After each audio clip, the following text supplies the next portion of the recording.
Thank you, the President of the Senate. My name is Mpigi Barinada. I represent the good people of Rivers Southeast Senatorial District.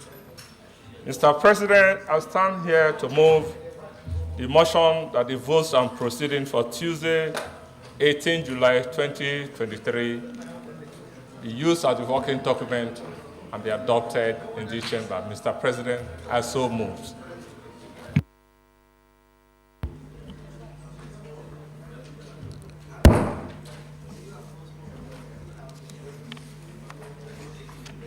Yes, distinguished Senator.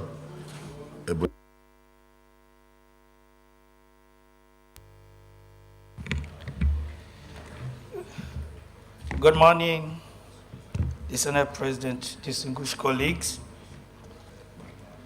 My name is Engineer Eze Kenneth Emeka, representing the good people of Ebonyi Central. I stand to second the motion as moved by distinguished Senator Mbigi that the votes and proceedings of Tuesday, 18 July 2023 be used as working document. I so second. Yes. Distinguished colleagues, the motion has been moved and seconded that the votes and proceedings of Tuesday, the 18th day of July 2023 be approved. Those in favor say aye. Those against say nay. The ayes have it.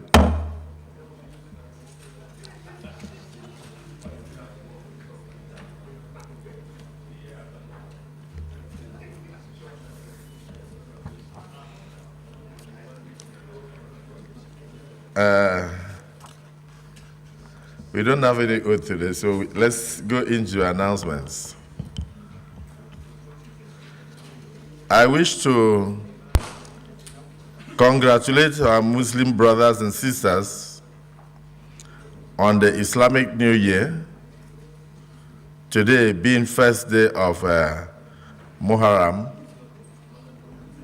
1445, after Isra.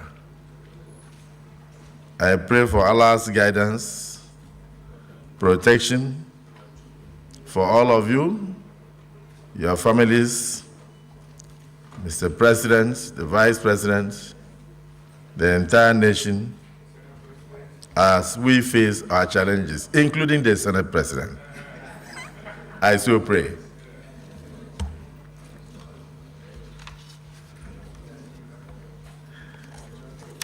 This is a birthday announcement.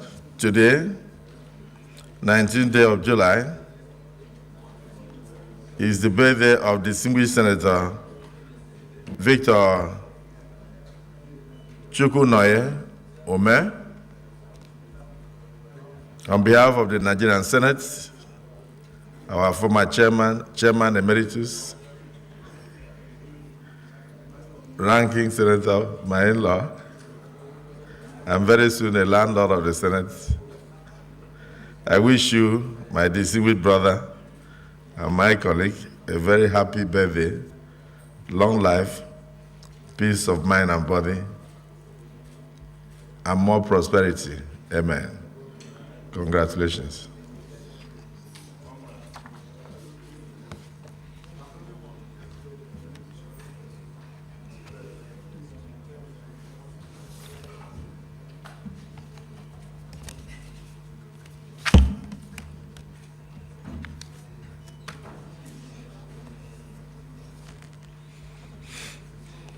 Correspondence from Mr. President.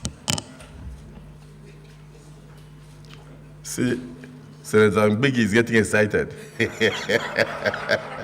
Senator Saribosa, maybe he's expecting his name to be sent to us for something, I don't know. Anyway, this is a request for confirmation of the appointment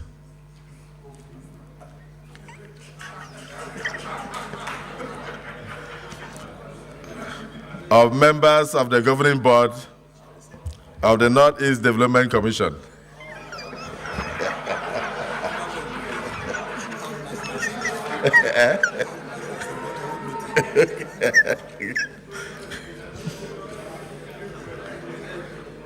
In accordance with Section 5, Subsection B of the Northeast Development Commission Establishment Act 2017, otherwise known as the Act, I write to present for confirmation by the distinguished members of the Senate and the Senate the appointment of a chairman, members, and executive management of the Board of the Northeast Development Commission.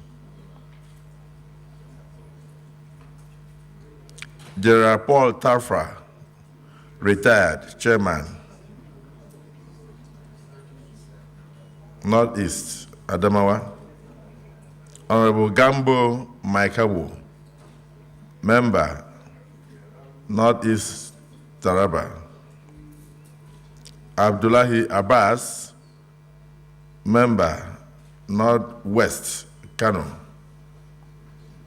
Zav Stephen Ondora, member, North Central Benue.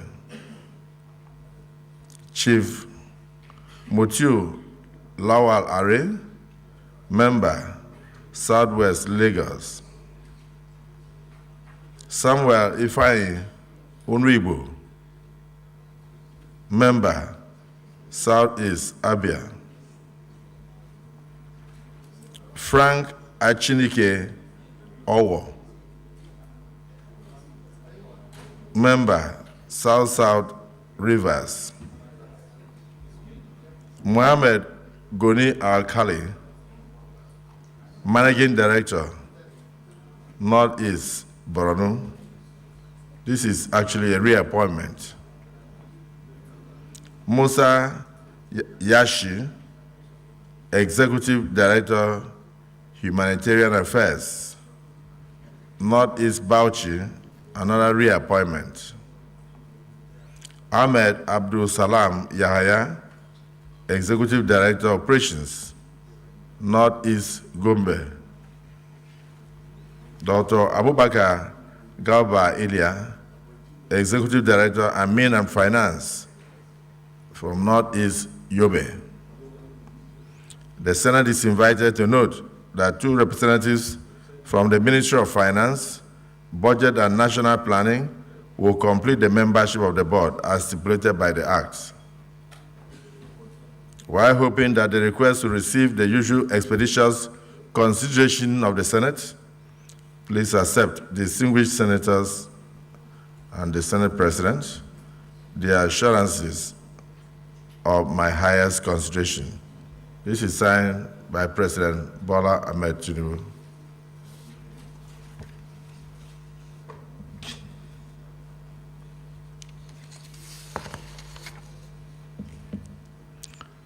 This is a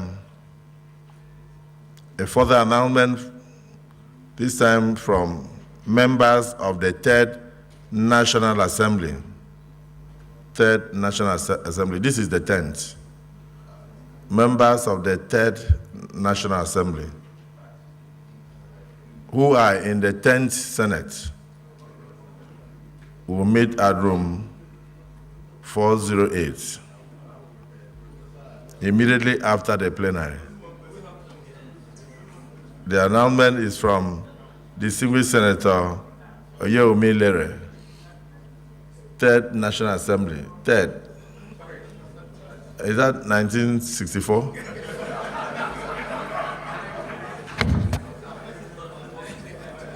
But they will all meet immediately after this.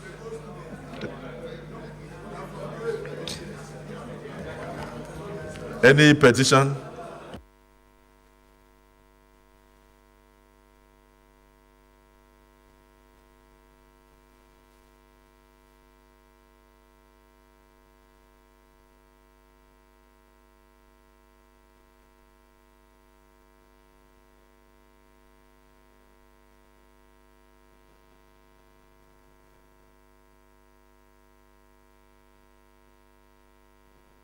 Any petition?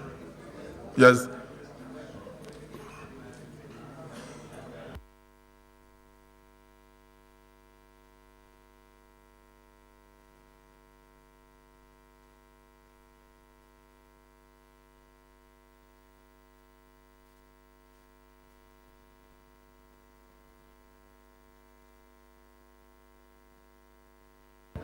Distinguished Senator Ned Nwoko. Thank you, Mr. President, and my distinguished colleagues. My name is Ned Nwoko. I represent the good people of Delta North, Delta State. Mr. President, this is a petition written by one Matthew Edagese on behalf of the family of the 2-year-old boy Onosereba, who was killed by a stray bullet, apparently on the 13th of July, just last week, in Asaba. Mr. President, the summary of the petition is for the Senate to investigate this unlawful and brutal killing of an innocent soul of Onoreseba and the brutal shooting in the eye of his 1-year-old boy, 1-year-old brother. Mr. President, this matter has been in the news in the past few days. I would want to just lay the petition on the table and want the appropriate committee to take up this matter and direct the Inspector General of Police to investigate this matter thoroughly. Proceed to deliver the petition.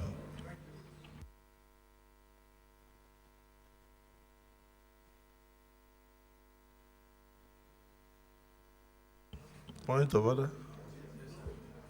Sorry, let him finish.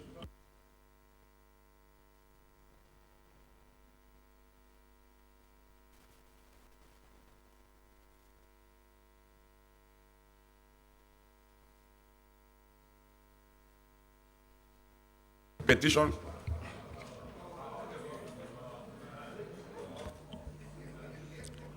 The petition is hereby referred to the Committee on Ethics and Privileges. Yes, point of order. Your Excellency, Mr. Senate President, my colleagues, Mr. President, I come under Order 42, and I read the order. If I have your permission, Mr. President. Please read.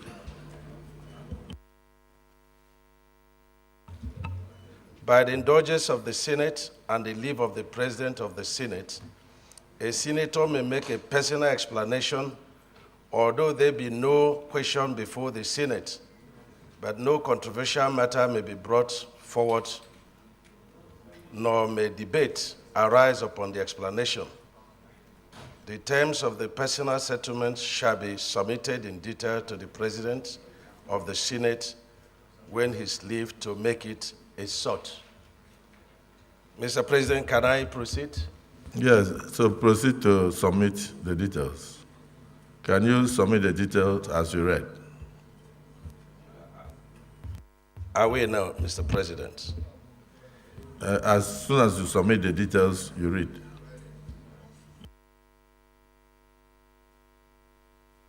You look at your order.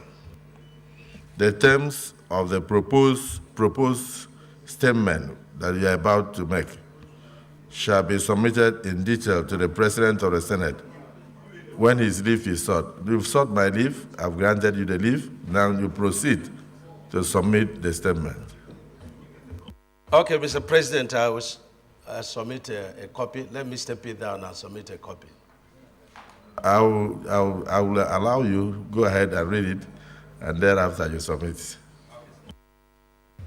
Mr. President, thank you very much for that leniency. Mr. President, I wish to announce the death of one of our colleagues in the 6th Senate, who incidentally is the senator from my own constituency, the Ebonyi South, where I represent. My name remains Engineer David Umahi. I represent Ebonyi South Senatorial Zone, Ebonyi State. Senator Ayimude was a member of the Senate, the 6th Senate, and he passed on a few months ago. Mr. President, I want to bring to your notice that the burial arrangement has just commenced, and the final burial rites will be done on 28th of this month. I wish to ask Mr. President to note that Senator Ayimude was an accomplished journalist, broadcaster, a community leader. He has contributed so much in the development of his community, Akeze, in Ebonyi local government, contributed so much in development of Ebonyi State. He was one of the founding fathers of Ebonyi State creation, of which glory we savour now as a people. Senator Ayimude was also a devout Christian who also made a lot of marks in the progress made by the 6th Senate. He was chairman of a number of committees. And so today, the burial arrangement started yesterday, Mr. President, and they will be concluded on 28th. So I request, Mr. President, that representation be made by this Senate, and that somebody should represent Mr. President. Unfortunately, I will be taking permission to travel for my son's graduation because I know you asked me to represent you. I am not sure, Mr. President, that a mini silence is required because I think this was reported in the 9th Senate when he died, and so I will skip that request for a mini silence and ask for adequate representation and assistance, Mr. President, for the good works Senator Elder Ayimude did for the Senate. I so submit, Mr. President. Well, they said no debate may arise from it. So let's finish with this other point of order. Yes, we were going to submit.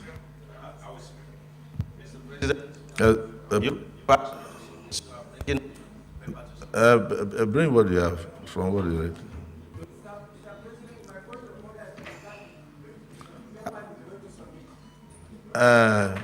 We'll look at it.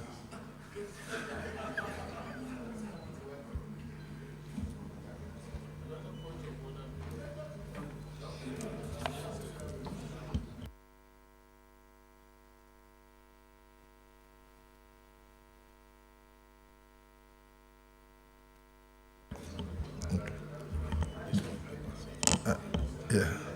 Distinguished colleagues,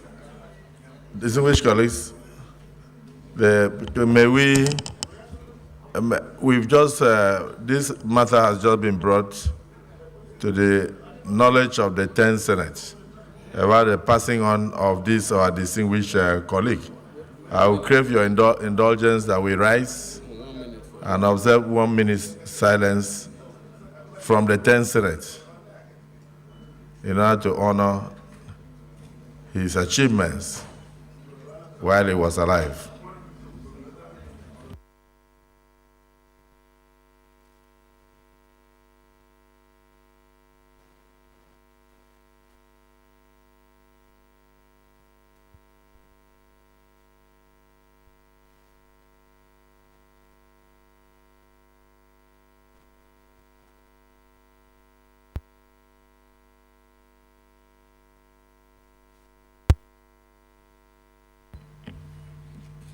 May the soul of our late colleague, distinguished Senator Ayimude, rest in perfect peace.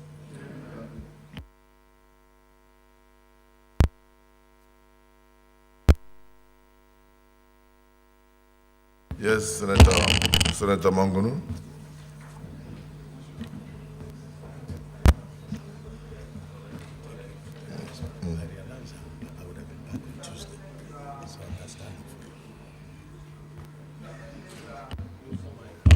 Mr. President, my name is Mohamed Tahir Monguno. I represent Borno North Senatorial District. My point of order is still Order 42. Mr. President, we made these rules pursuant to the relevance of the provisions of the Constitution to guide our conduct. And this rule should always be observed in compliance but not in breach. And Mr. President, I raised my point of order timeously. So what you can do is to read the point of order. Then from there, we will note that you raised it timeously. So read it out.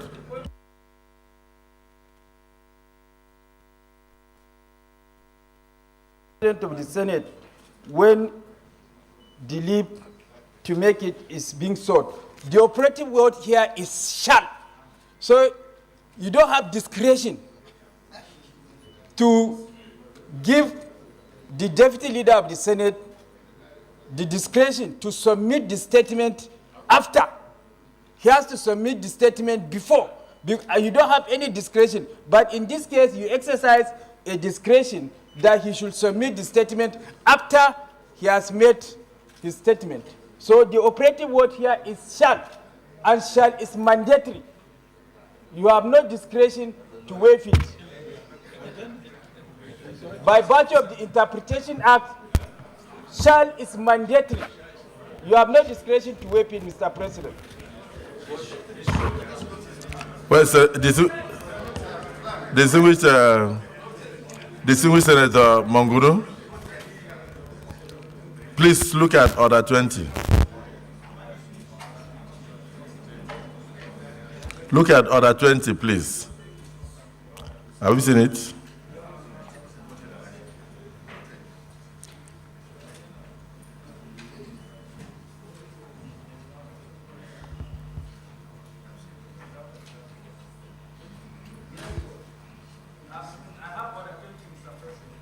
Sub G1, sub I. Just read Order 20, then read Order 20I. Read it out. No, use your mic. Use your mic. Order 20 says the President of the Senate shall interpret the rules. So your point of order is noted. Point of order. Leader of the Senate.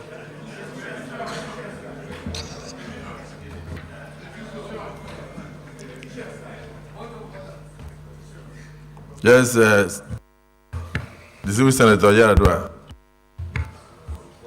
Thank you, Mr. President. Distinguished colleagues, my name's Abdulaziz Musa Yaradua. I represent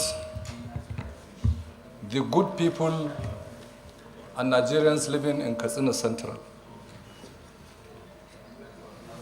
Mr. President, may I rely on Order 41 and 51?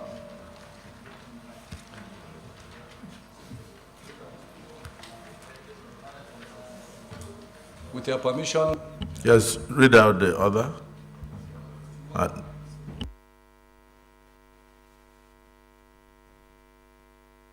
Use your mic. The matter for discussion shall, if possible, be referred to the President of the Senate before commencement of the day's sitting, and the President of the Senate shall refuse to allow the claim unless he is satisfied that the matter is definite and urgent. 51.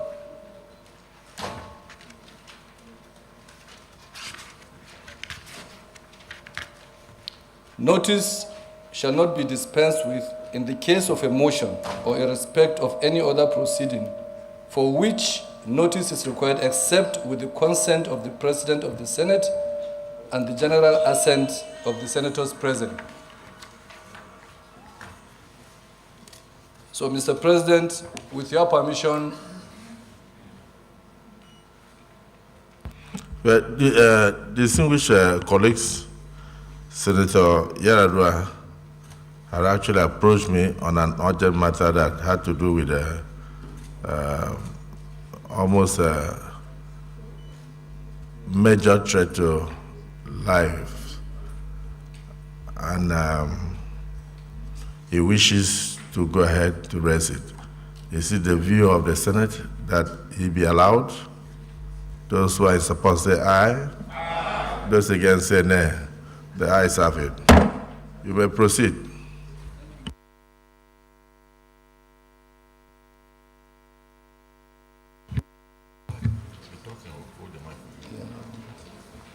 Thank you, Mr. President.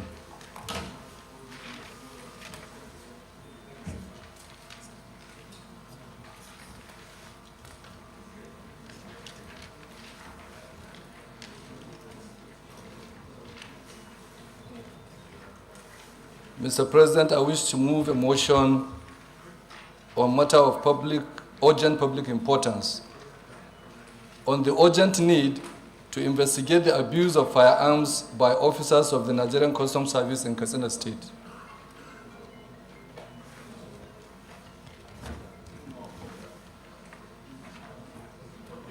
Aware that the Nigerian Customs Service is authorized to carry firearms in the course of their duties.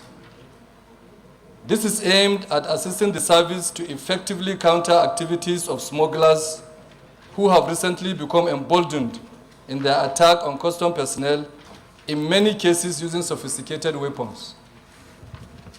Worried that some officers of the Nigerian Customs Service, who should be civil and professional in their engagements and handling of firearms, have had a series of shootings of innocent citizens. Recall that on 14th August 2021, the former governor of Katsina State, Right Honorable Aminu Bello Masari, threatened to sue the Nigerian Customs Service over the killing of residents during one of their border drills in the state. During this same period, the House of Representatives invited the former Comptroller General of Customs, Colonel Hamid Ali retired, to appear before it to explain the circumstances leading to that unfortunate incident. Disturbed by the recurring killings of innocent people by customs operatives in Katsina, the House of Representatives on 3rd February 2022 ordered the Nigerian Customs Service to pay 390 million naira as compensation to families of 10 victims that were killed and 13 others injured in GBA local government area of Katsina State. Further disturbed that on 13th July 2023, the Chief of Staff to the Katsina State Governor, Alhaji Jabir Sauri, had a narrow escape from a harrowing assault from Nigerian Customs Service officials. Worried that officers of the Nigerian Customs Service at a location near Gorar Emma Highway shot indiscriminately at the vehicle conveying the Chief of Staff to the Governor with other aides and close family members. He just managed to escape with his life.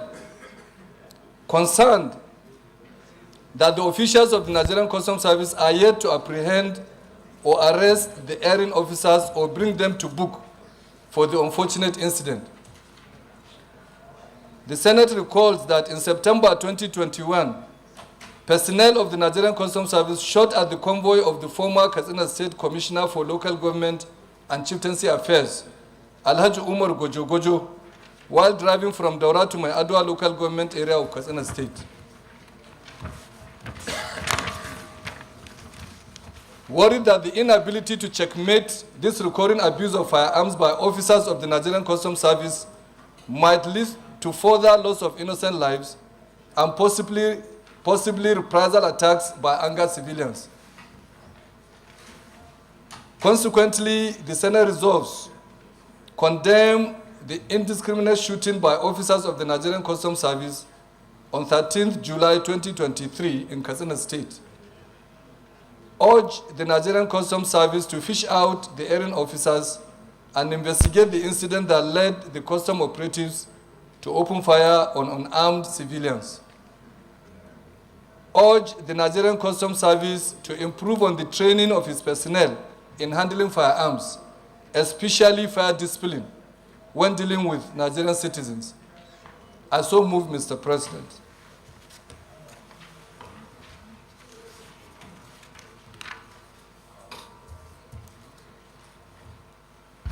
Distinguished Senate President Emeritus. Thank you very much, Mr. President. I'm Ahmed Ibrahim Lone. I represent Yobe North Senatorial District. And thank you for the opportunity and privilege. Distinguished colleagues, I stand to second this motion and also make some comments. First, let me commend most of the Nigeria Customs Service personnel. In fact, our armed forces and other security agencies for serving us so well to the best of their ability with our limited resources. Most of them put their lives on the line to protect us and protect our country. But Mr. President, whoever would be given arms and ammunition must receive very proper treatment and sanctioning those who are trained to handle the weapons is supposed to be part of the training and part of the treatment. There could be only 1-2 incidents in a long time. But when such an incident happens, it tends to impinge on the integrity of the institution. Mr. President, distinguished colleagues, I believe that whoever is given a bullet, just one bullet, whether it is customs or police or any armed forces or security agencies, must account for that bullet when it is not available anymore. I know that in the armed forces, you have to explain where a bullet has gone. I don't know whether that applies to the customs, but the issue is there must be reward and sanctions. For those that have killed or maimed people, there must be consequences. And I believe that this motion, even though it's at the moment talking about what the customs did, but it applies to all our security agencies and armed forces. And I believe that the investigation must be thorough and somebody must take responsibility. And when we come to the prayers, Mr. President, distinguished colleagues, for prayer 2 particularly, we must give a time frame within which this investigation and its outcome should be completed. Thank you very much, Mr. President. Yes, distinguished Senator Joel.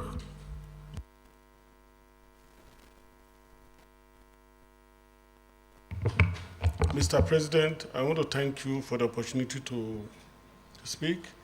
My distinguished colleagues, my name is Joel Onuabo Thomas Omazino.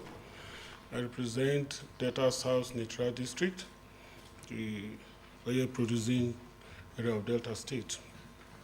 Well, I want to thank my colleague, Senator Musa Yaradua, for bringing up this motion. To say that we need to carefully look at this and investigate this incident is not overstating the facts. Not only the customs, even in Delta State recently, NDLE officers shot and killed a 2-year-old baby.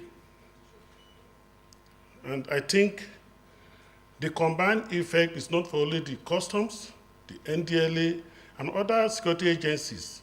When they use their arms, they must be accountable for it, and it should be investigated, and whoever is the culprit, bring to book. So I so support this motion. Thank you, Mr. President. Yes, distinguished Senator Tony Moye. Thank you, my dear President, distinguished colleagues. My name is Dr. Tony Moye, representing Anambra North Senatorial District. My President, distinguished colleagues, I want to support this all-important motion of national urgent importance. Why I want to support is that this motion is not calling for punishment of the erring officers only. He is saying that we should have to, the Senate has to set up a committee to investigate. Distinguished colleagues, Mr. President, if this Senate rises up after our investigation to recommend punishments for these erring officers, if they are found guilty, it will send a signal to other people who carry arms and feel that they can go do anything and get away with it. I'm supporting this motion because there were many similar cases in the past where some of these officers, be police officers, be military, be custom officers, did this type of thing in Katsina and other states of federation and got away with it. I'm supporting this motion that this Senate should, as a Senate of Nigerian people, adopt this motion. Thank you, Mr. President, for this opportunity. Distinguished Senator Ningi. Mr. President, my name is Senator Abdul Ningi, and I represent Bauchi Central, Bauchi State. Mr. President, let me in particular thank Senator General Musa Yar'Adua, and of course, align myself essentially with the position and disposition of the former Senate President, Senator Ahmed Lawal, on the premise that custom officers generally around Nigeria have done so well. But I'm disturbed, Mr. President, while outside the National Assembly, I have noticed two separate motions on this particular subject matter by members of the House of Representatives.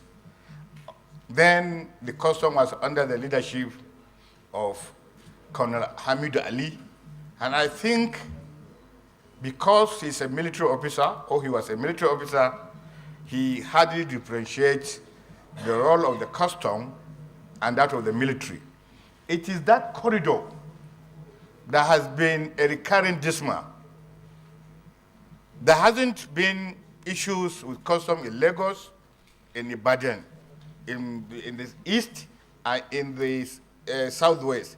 But the corridor between Katsina, Niger, Kano, a lot of people lost their lives simply because they are suspected of carrying a bag of rice. They will stop.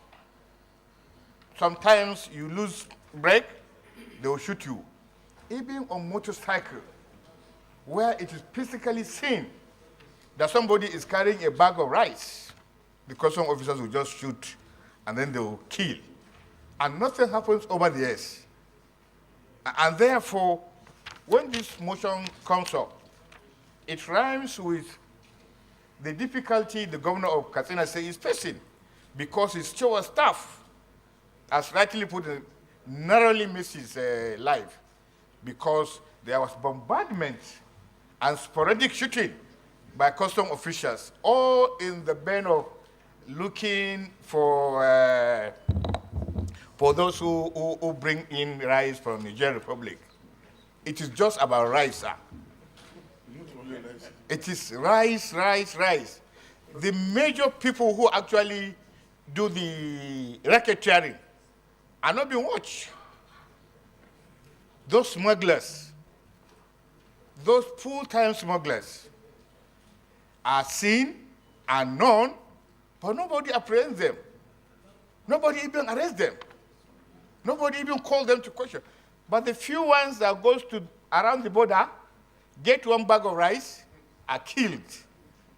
And that's why this motion becomes very, very important, because it's a question of people losing their lives just to earn a living. So I think it is important for members of the National Assembly, particularly Senate, to understand the scope. It is about that corridor. I don't know whether there is a direct order by the establishment that whoever carries anything illegal should be shot. But that has been the order of the day. Mr. President. And I think this motion is deserving of our attention. Thank you. Thank you. Distinguished Senator Solomon Adiola Olamileko. Thank you, Mr. President. Very distinguished colleague.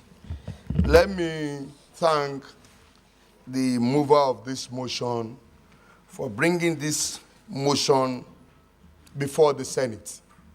And for those that have contributed, let me also thank them immensely. Mr. President, before I make my comment, let me put it on record that I disagree with Senator Ningi that this has not been the order of the day in the southwestern part of this country, of our country. Mr. President, I'm representing the border town. My senatorial district is referred to the real gateway states of Nigeria because I border Seme, that is the Benin Republic. Mr. President, I want to agree that there is urgent need for us to review the activities of the Nigerian custom in our borders across this country. This indiscriminate killing is just getting too much. Mr. President, in my senatorial district, every month, one person must lose his or her life to the Nigerian custom. Every month, once a month. Once a month. And what is the reasons? The reasons are a bag of rice, they have come to pick some maybe flour or whatever. Sir, that we have borders in our senatorial district, it's not our making. It's not our making.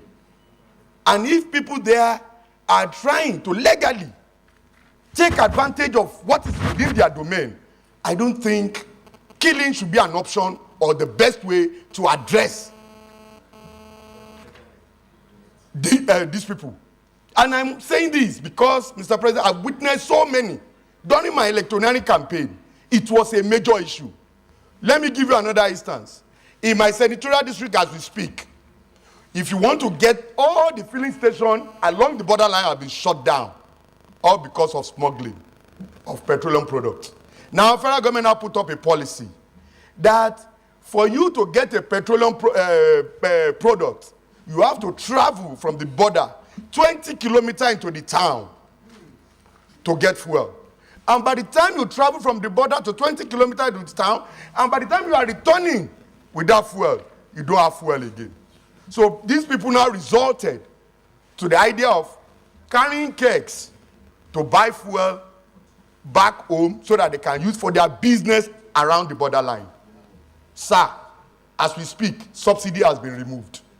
So there is no need for us to close or give that distance anymore.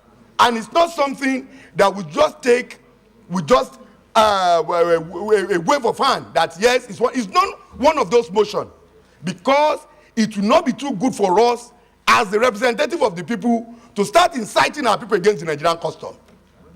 So we are bringing this to the table for us to call on the Nigerian custom and the new acting Controller General of Custom as a matter of urgency to set up a technical committee to review all this process, because enough is enough.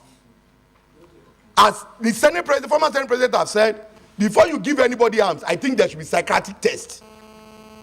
And they must look after them, because those people at the border, you need to go and see their activities.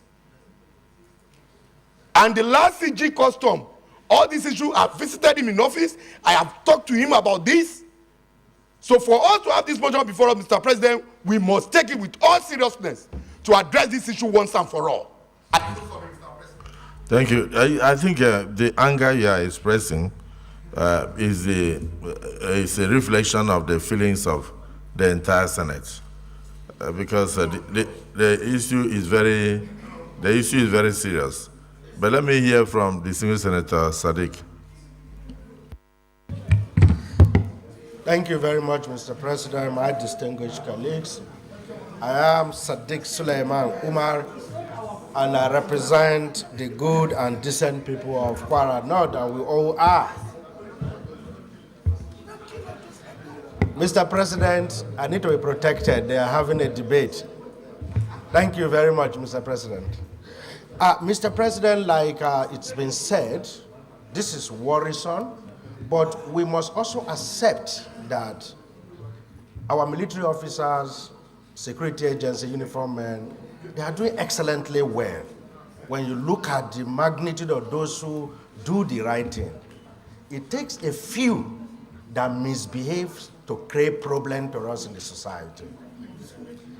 Mr. President, I think that our systems, we keep on talking of system strengthening. Strengthening of our systems and our institutions is multidimensional. The most strongest dimension is what the legislature represents. In other words, one of our tools is by resolutions. Issues come from our constituency, we debate it, and we have resolutions. These resolutions, Mr. President, we need to make it have a better teeth. And to do that, I think that we need to look at the comprehensive approach to this problem, not only about customs. The police are doing their own, other military agencies, they are doing their own. We need to have a strong resolution from this Senate to engage these security chiefs and say, this is the bare minimum in this country.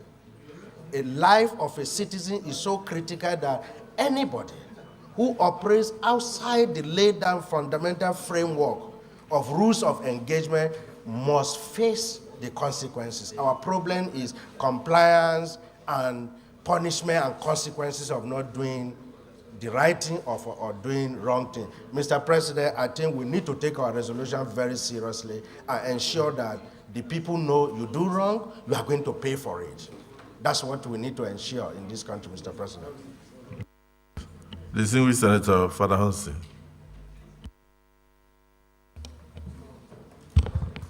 Mr. President, thank you very much. My distinguished colleagues, in as much as I support the motion of copying this excessiveness of these officers, automatically, I'm very happy today that what we were fighting for then is now, and what was being prevented from coming to the floor of the House, of the Senate, is now in the open. Mr. President, in the last 7 years, the custom has been very militarized, highly. The authority was military. Automatically, you know that custom is a civil organization to collect and to prevent, to collect revenue and to prevent smuggling. At times, you prevent smuggling by persuasion, not by wielding guns. The last 7 years, under retired immediately, a brigadier general, serving brigadier general, was brought in to be posting custom officers vis-a-vis with military officers to go and prevent so-called smuggling. And when we rose against it in the committee, we were not allowed to do the real job then from this Senate. Today, I'm very happy that the former Senate President is complaining because it has come to his mouth. The same Ali that they were protecting is now haunting them. Automatically, why must you tolerate a military incursion in the custom? Custom to collect revenue and to prevent smuggling. It doesn't need to kill anybody because of rice. It doesn't need to kill anybody because of tokumbo.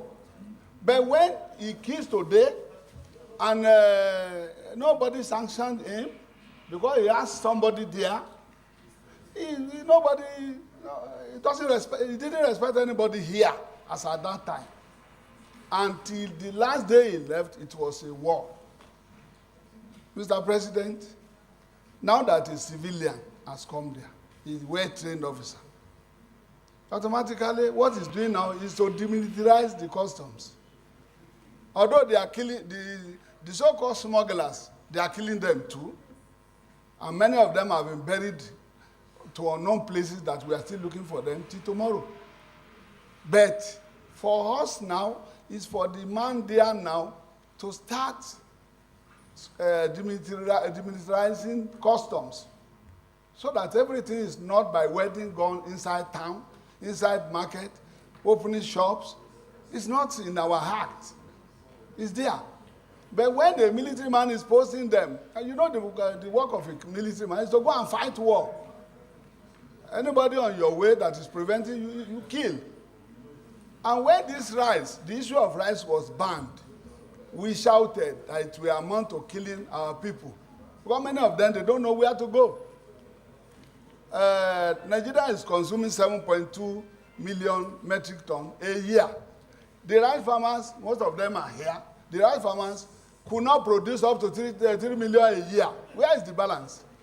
Automatically, you allow rice to come in and collect your revenue.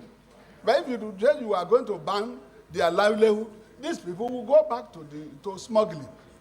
And Mr. President, we need to call on the new administration to start removing the bad egg, particularly those ones that on border drill, there are many squad that they are not in our act. This is what the new administration is doing up and down. Give him the chance, and we call him on what to do. Thank you, Mr. President. Distinguished Senator Shuaibu Afolabi SAS.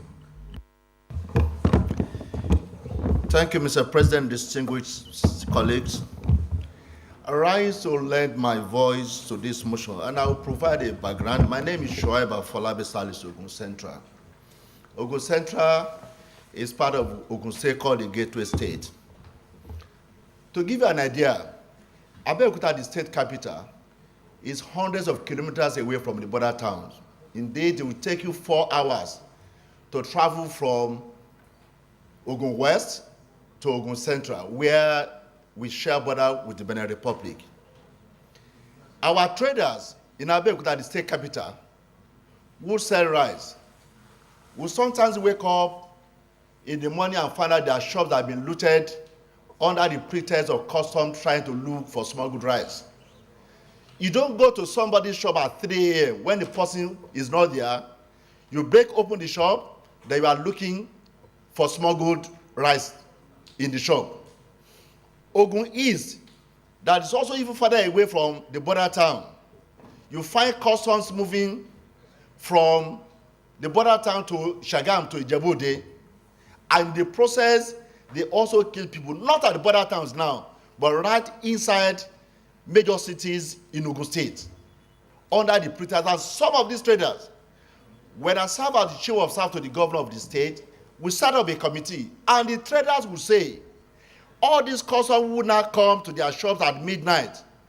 From the border town up to the point they get to Abeokuta, they settle them all the way. Why would you collect money from them on the way, only to come to their shops at 3 a.m., 2 a.m., under the pretext of looking for smuggled rice?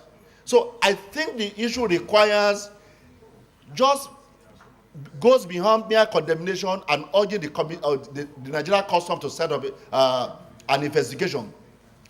This Senate must rise to the occasion, not only for the loss of lives, but the loss of livelihood of our people in different parts of the country, regardless of whether you share borders with other countries or you are even within towns.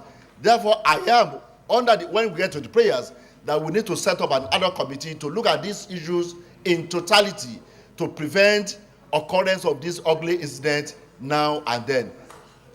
Thank you, Mr. President. Vice Marshal Napoleon Bali, distinguished senator. Thank you, Mr. President. I am Napoleon Bali, senator representing Plateau South. I just want to create your indulgence to note that most of these firearms and the way they use them, there are standing instructions regarding firearms, especially the presiding officers that you have your orderlies. please ensure that all those ones have their pistol on safety catch. Now, the problem we're having with some of these customs, civil defense, most of them are using what we call the G3 rifles, the FN rifles. Ordinarily, most of these rifles have been decommissioned from the military because when you press the trigger, it easily goes out. So what I just want us to note is that even if you call the customs or you call whoever that is in charge, they will come and tell you that they've tried to train these people.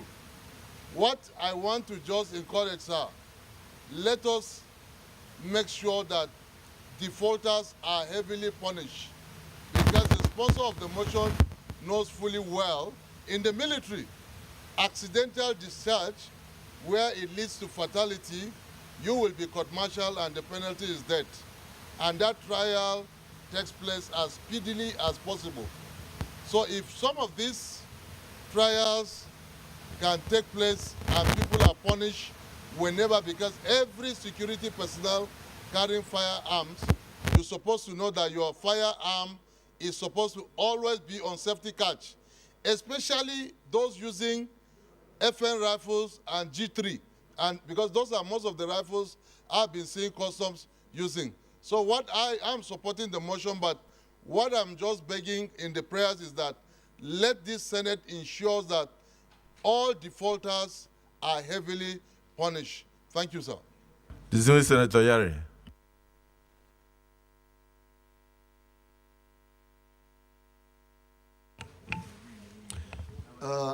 Thank you very much, Mr. President. My colleagues, Abdulaziz Abubakar, I represent Zamfara West. Mr. President, I'm from Zamfara State. Mr. President, let me first commend the mover of this motion and be me part of the stakeholders in the first Sagamna and bordering Gibia border. This occurrence has been there for a very long time. And I can tell you, Mr. President, one of the issues of insecurity and insurgency, this is part of it. As you are aware, Mr. President, people living around that border, their livelihood is this business. For a very, very long time, when the custom decide to take position of shoot aside, what happened? The smugglers went and collaborated with the bandits. So therefore, it's become a kind of clash that happening day in, day out. Mr. President, yes, there's a rules of engagement. They should not shoot until maybe on self-defense or otherwise. But Mr. President, is a situation that in that area is very, very, very, very bad. Let me be a little bit selfish. When we were doing campaign in 2015, the people that supported us or supported Muhammad Buhari then around that area are those boys, men and women in that business. But Mr. President, if those groups, I was opportune to meet with them in 2017, they come to pay me courtesy call.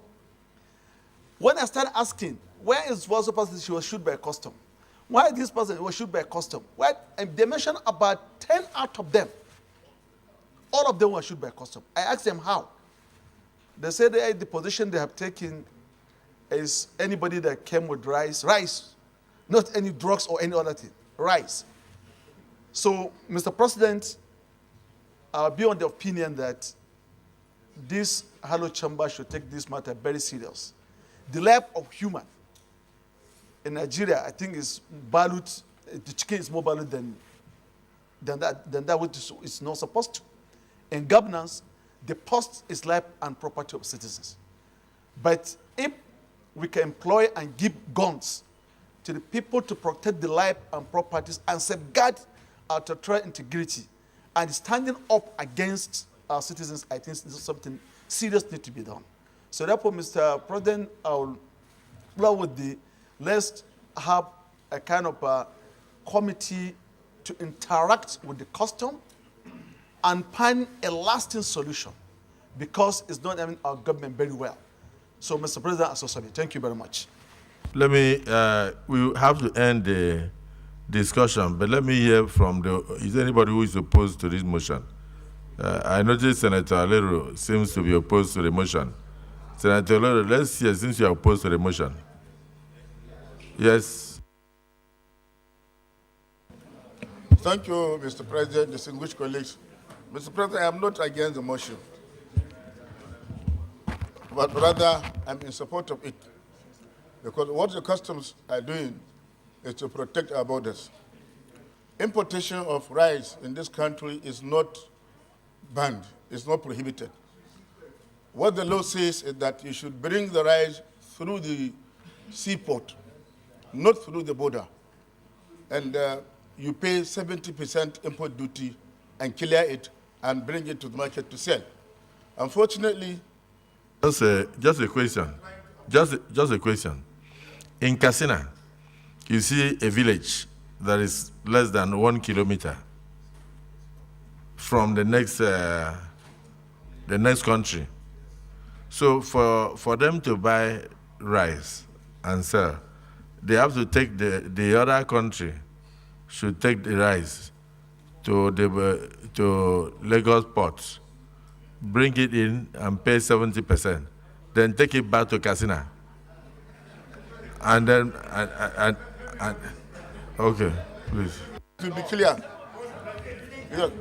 let me learn, Mr. President. Use your, because you are saying that there is only one entry that is allowed by and that entry is through the seaport. And so if it is through the land border and you are just living half a kilometer away, you can't go there and buy and pay duties.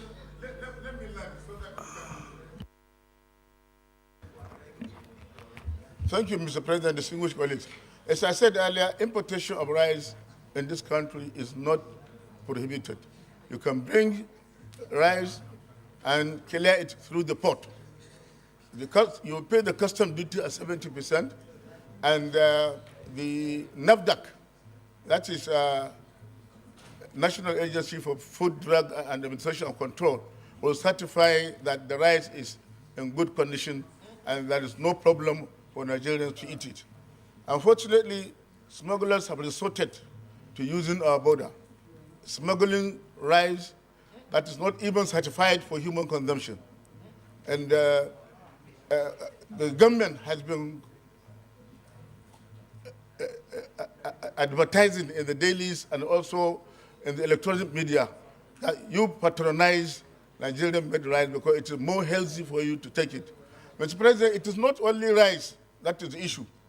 We have frozen chicken. Right now, poultry farmers are seriously being threatened because of importation of frozen chicken, and they put formaldehyde in order to preserve it and bring it into the country for consumption.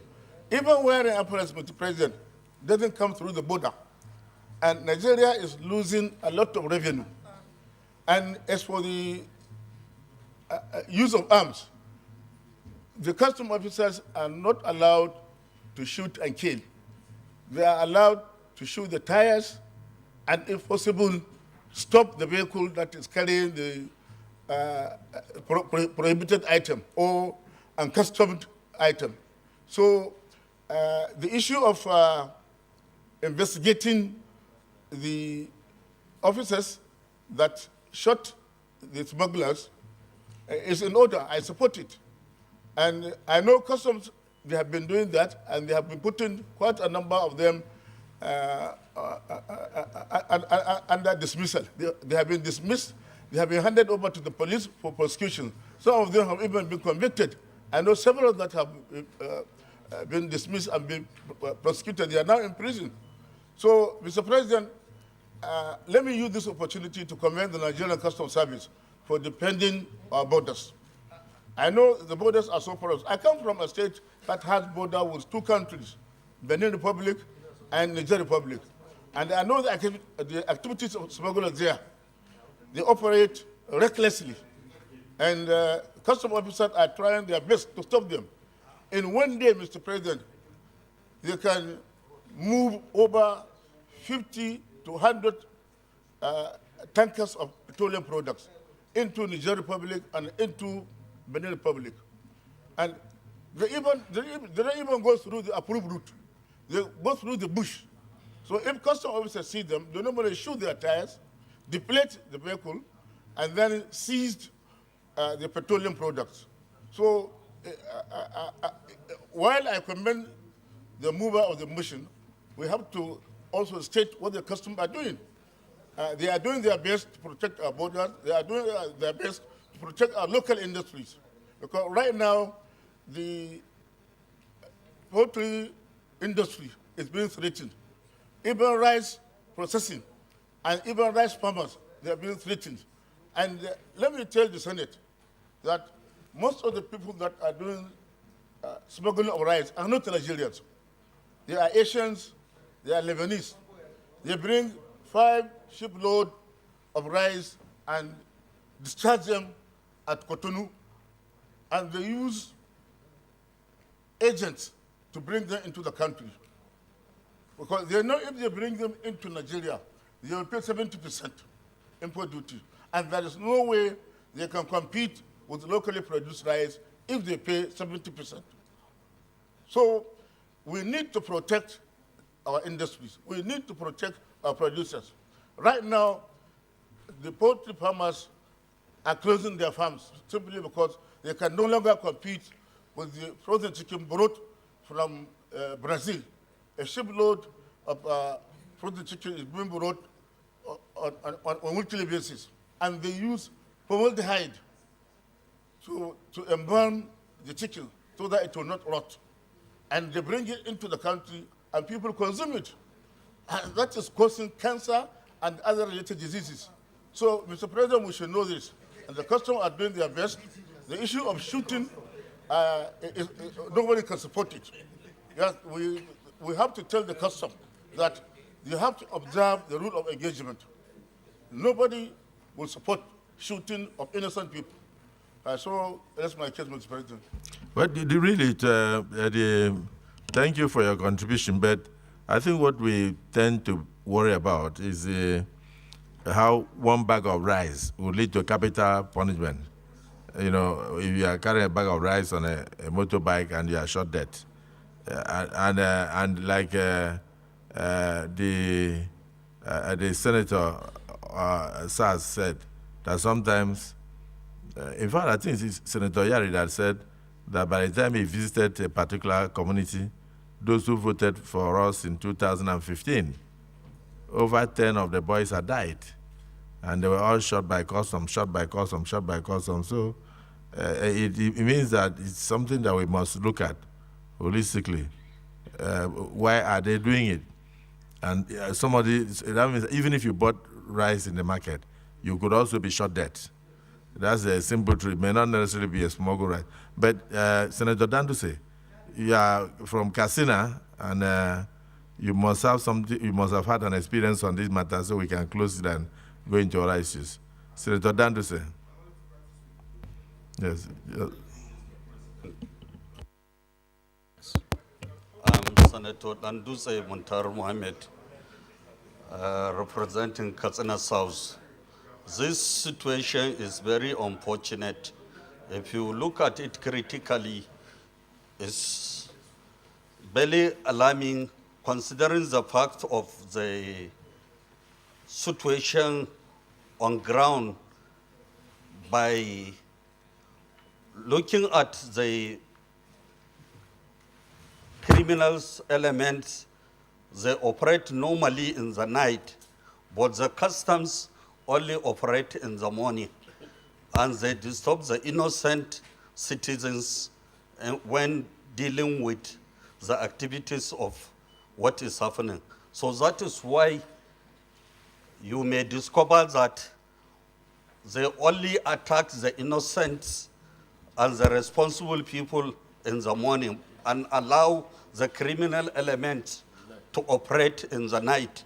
That is why you are seeing all this armed infiltration and all this banditry and criminality in the Northwest is always persistent, because I made it very clear when the former Controller General of Customs came in the Committee of Customs.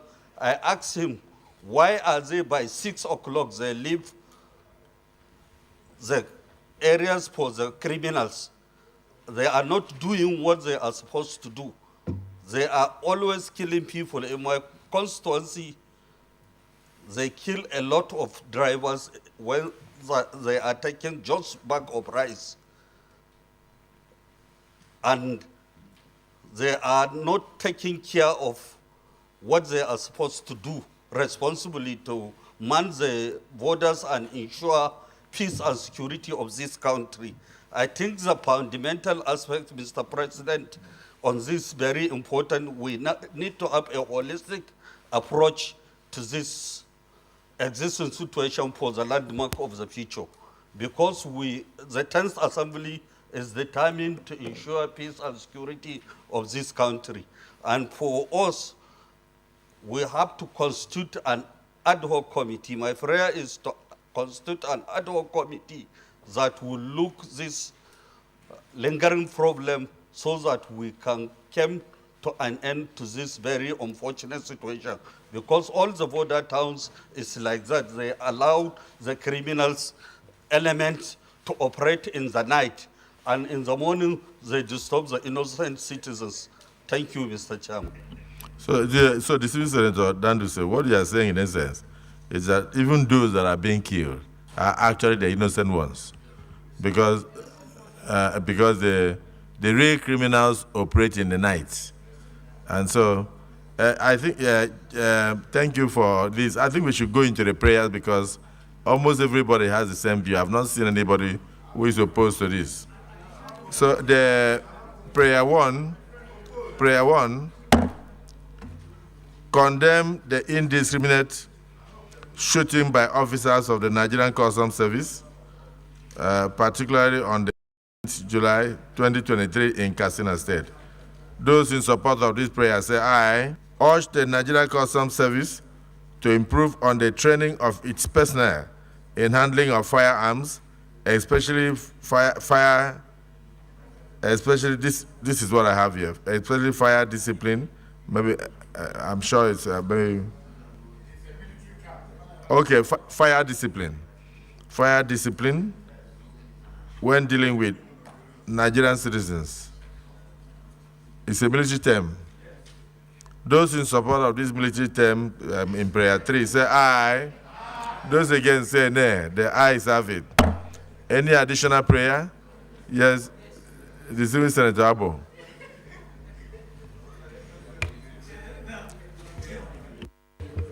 Mr. President of the Senate, distinguished colleagues, my name is Senator Ishiaku Abo. I represent the good people of Adamawa North. Mr. President, I have an additional prayer, and additional prayer is the Senate should constitute an ad hoc committee to investigate the matter and recommend further solutions. Thank you. Any seconder? Yes, your neighbor behind you. Mr. President, sir, thank you very much. I am Sharaf Adin Ali representing the good people of Oyo South Senatorial District. I have an additional prayer. Well, I rise to second that motion. In addition, Mr. President, sir, I know what I'm saying. I know what I'm saying.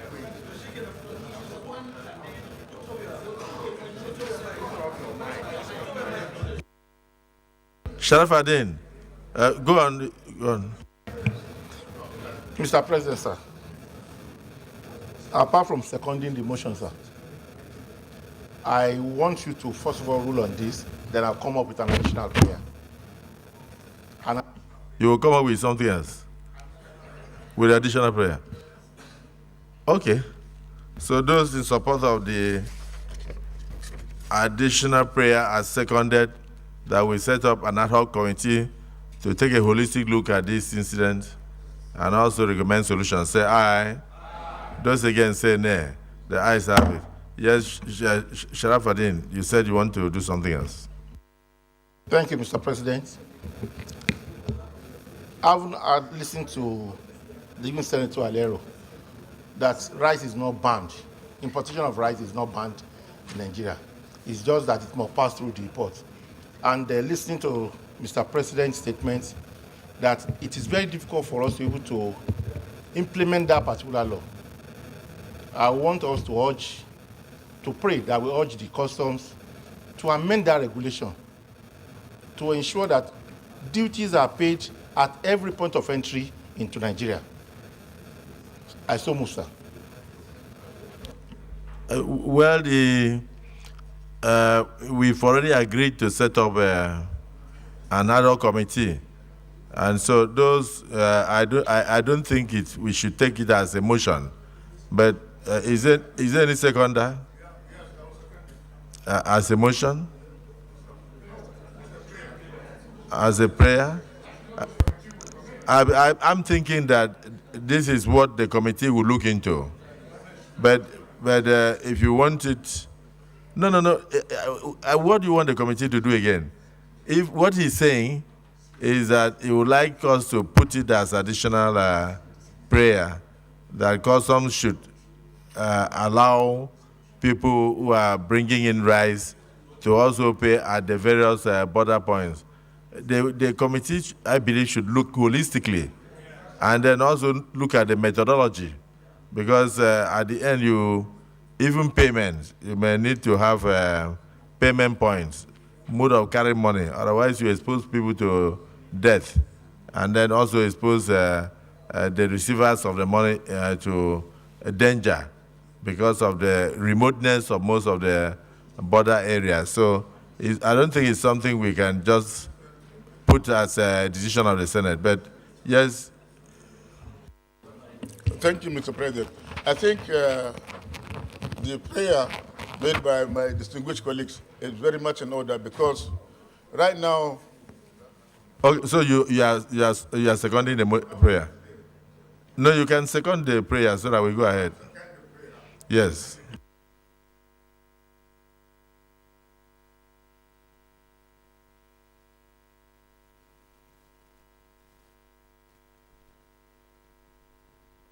Your mic, please. All the entry points where duty is not allowed to be collected, the customs should start doing the assessment of duty and collection of it at that particular point. Because right now, 80% of the vehicles, Tokumbo vehicles that are coming into Nigeria are smuggled. They don't pay import duty. And simply because the former Controller General said all vehicles must come through the seaport. In the night, you will see 100 vehicles, 200 vehicles coming into Nigeria, and they come without payment of duty. And the importers of this vehicle really want to pay duty, but they cannot do it through the port. You know you were seconding. Okay. Let me just, because of time, let's just take it that you have seconded. The motion has been moved that we should include as additional prayer that customs should begin to collect money at all the border towns, at all entry points in Nigeria. Those in support of this additional prayer say aye. Those against say nay. The nays have it. Yes, let me quickly commend the mover of this motion for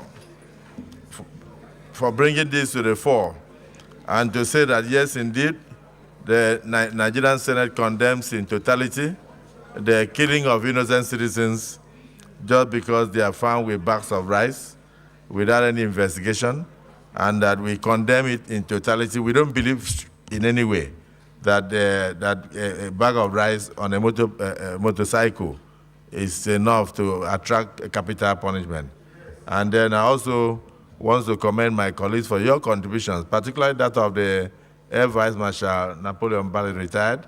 He pointed out that it is also the nature of the arms that are being used by the customs that could result in some of these accidental discharges that led to various loss of lives. I think the lives lost are too numerous, and if we allow it to continue, it means that people have to desert the border towns. And these are their ancestral homes.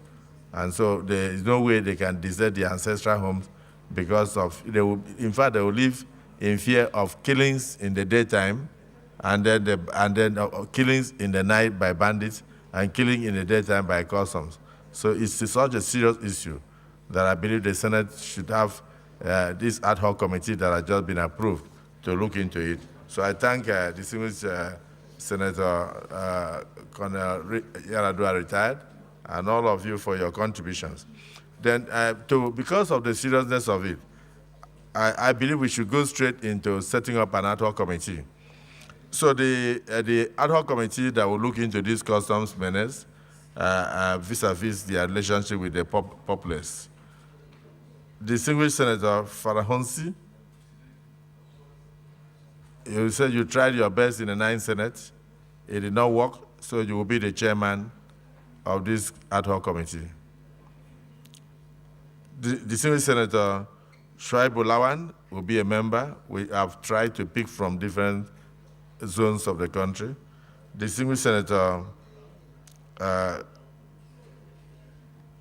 Kau Shumaila, Distinguished Senator Tony Woye, Distinguished Senator Omar Sadiq, Distinguished Senator Akpan Ekong Samson, Distinguished Senator Jide Igbishaba, and Distinguished Senator Mokhtar Danduse. Then I've used my discretion to add 2 consultants to the committee. The mover of the motion, Distinguished Senator Abdulaziz Yaradua, and Distinguished Senator Air Vice Marshal Napoleon Bally, retired. I'm sure, yeah? No, I'm saying I use my discretion to add them as members based on their experience. One is from the Army, one is from the Air Force, and they are also exposed to use of arms. And we give them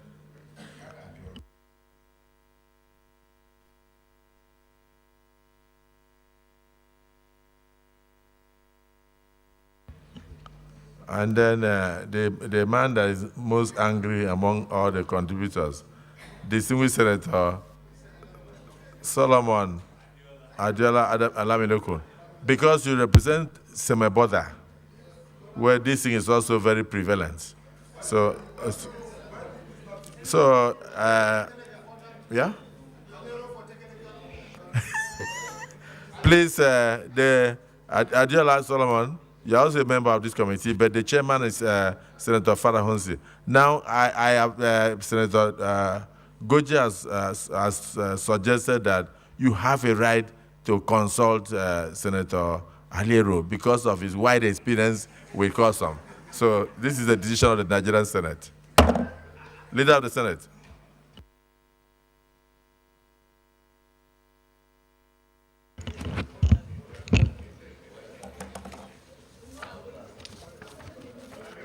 Thank you, Mr. President, and my very distinguished colleagues. The first order of the day is a motion standing in the name of distinguished Senator Barau Jibril and all distinguished senators on the poor state of road infrastructure and menace of gully erosion in Nigeria.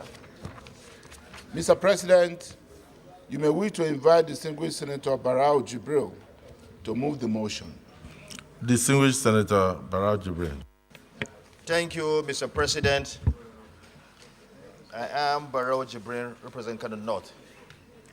Mr. President, this motion is brought forward. Distinguished Senator Barao, I was thinking that we did not give a time frame within which that ad hoc committee should submit the report. That's what I think. Do we say? No, it's too serious, and they may have to travel to different places. I'm thinking we should give them 6 weeks. 6 weeks, because they have to travel to different border towns. Distinguished Senator Farhansi, I think we should give you 6 weeks instead of 4 weeks, because you may need to touch a lot of places from Katsina to Semeboda and all that. You have to talk to some of the residents. Yes? No, I noticed that the cooperation has started already. So, but just note the time frame, 6 weeks. Yes, distinguished Senate President, our Deputy Senate President.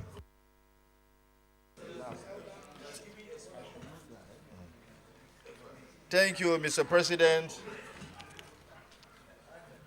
Mr. President, this motion, this all-important motion is brought forward following a precedent that really worked. We had a similar motion due to number of motions that were brought by several senators in the A Senate in respect of the bad state of the road at that time and the effect of gully erosion. And we had this kind of motion where a compendium was put together to a resolution and was presented to the executive government. And when a new minister was appointed, Minister of Works was appointed, he actually acted on that report. And so many roads were attended to. So we are bringing this in the hope that the same thing that happened in the Senate will happen this time around. Mr. President, with your permission, I read the motion. Concerned that so many federal roads are in a very deplorable conditions, aware that in some states of the Federation, erosion has created deep gullies, thereby cutting off some communities from other parts of the country. Also aware that some of these federal roads have been awarded for either construction or rehabilitation, only to be abandoned by the contractors after moving to site. Observes that several trillions of naira have been spent on road construction and rehabilitation in Nigeria since democracy returned to Nigeria in 1999 with minimal impact on our roads. Also observes that the collapse of the road infrastructure or the poor state of the road infrastructure has virtually cut off many parts of Nigeria, with attendant negative impact on trade and commerce. Further observes that the poor state has led to a decline in agricultural activities, adversely affecting the movement of agricultural produce from rural area and across the country, resulting in a slide in the country's agricultural output and economy, especially now that the country needs to diversify its economy, and knows with sadness and concomitant loss of lives as a result of the bad state of the roads, as evidenced by the chilling statistics reeled out by the Federal Road Safety Commission, which is a price too high and too prohibitive to pay.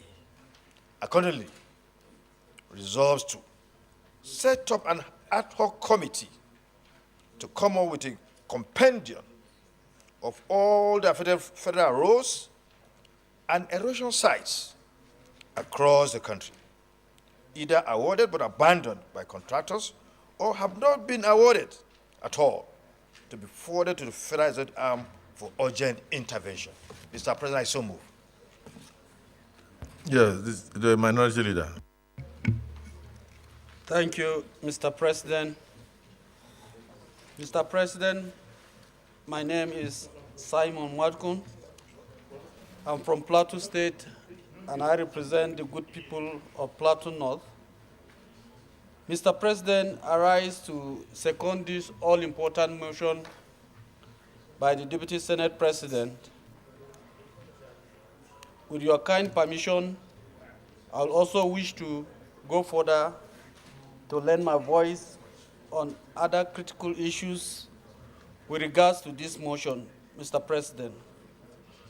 Mr. President, I'm aware, for example, that the route from Akwanga to Jos Plateau State to Bauchi, Gombe, has already been discussed at the level of the Federal Executive Council in 2018, and this road was approved.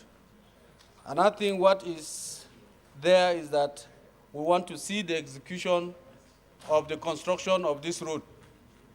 And any further delay, Mr. President, we notice that quite a number of accidents have happened on this road due to the potholes and the bad nature of the road.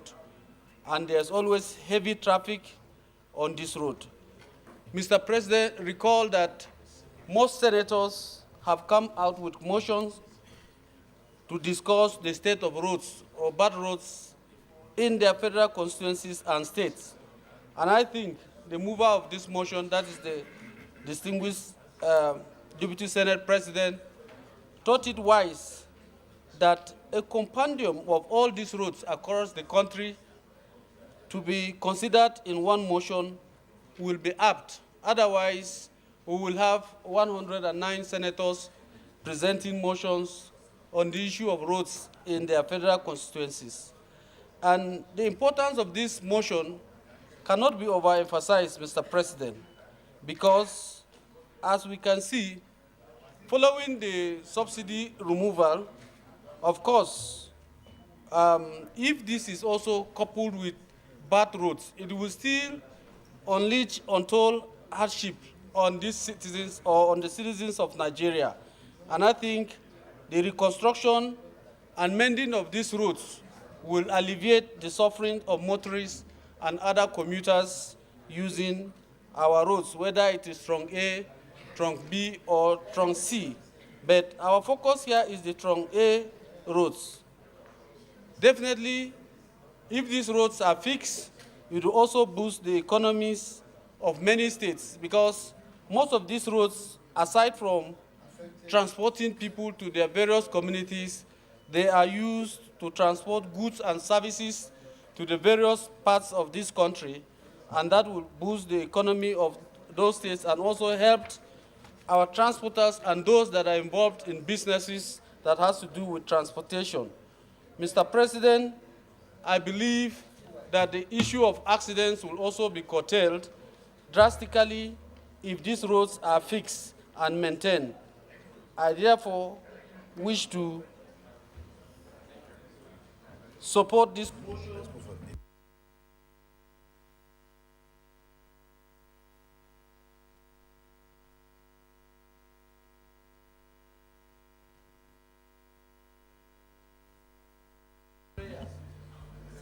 Mr. President, or finally, I want to believe that if these roads are properly fixed, it is also going to reduce the issue of insecurity.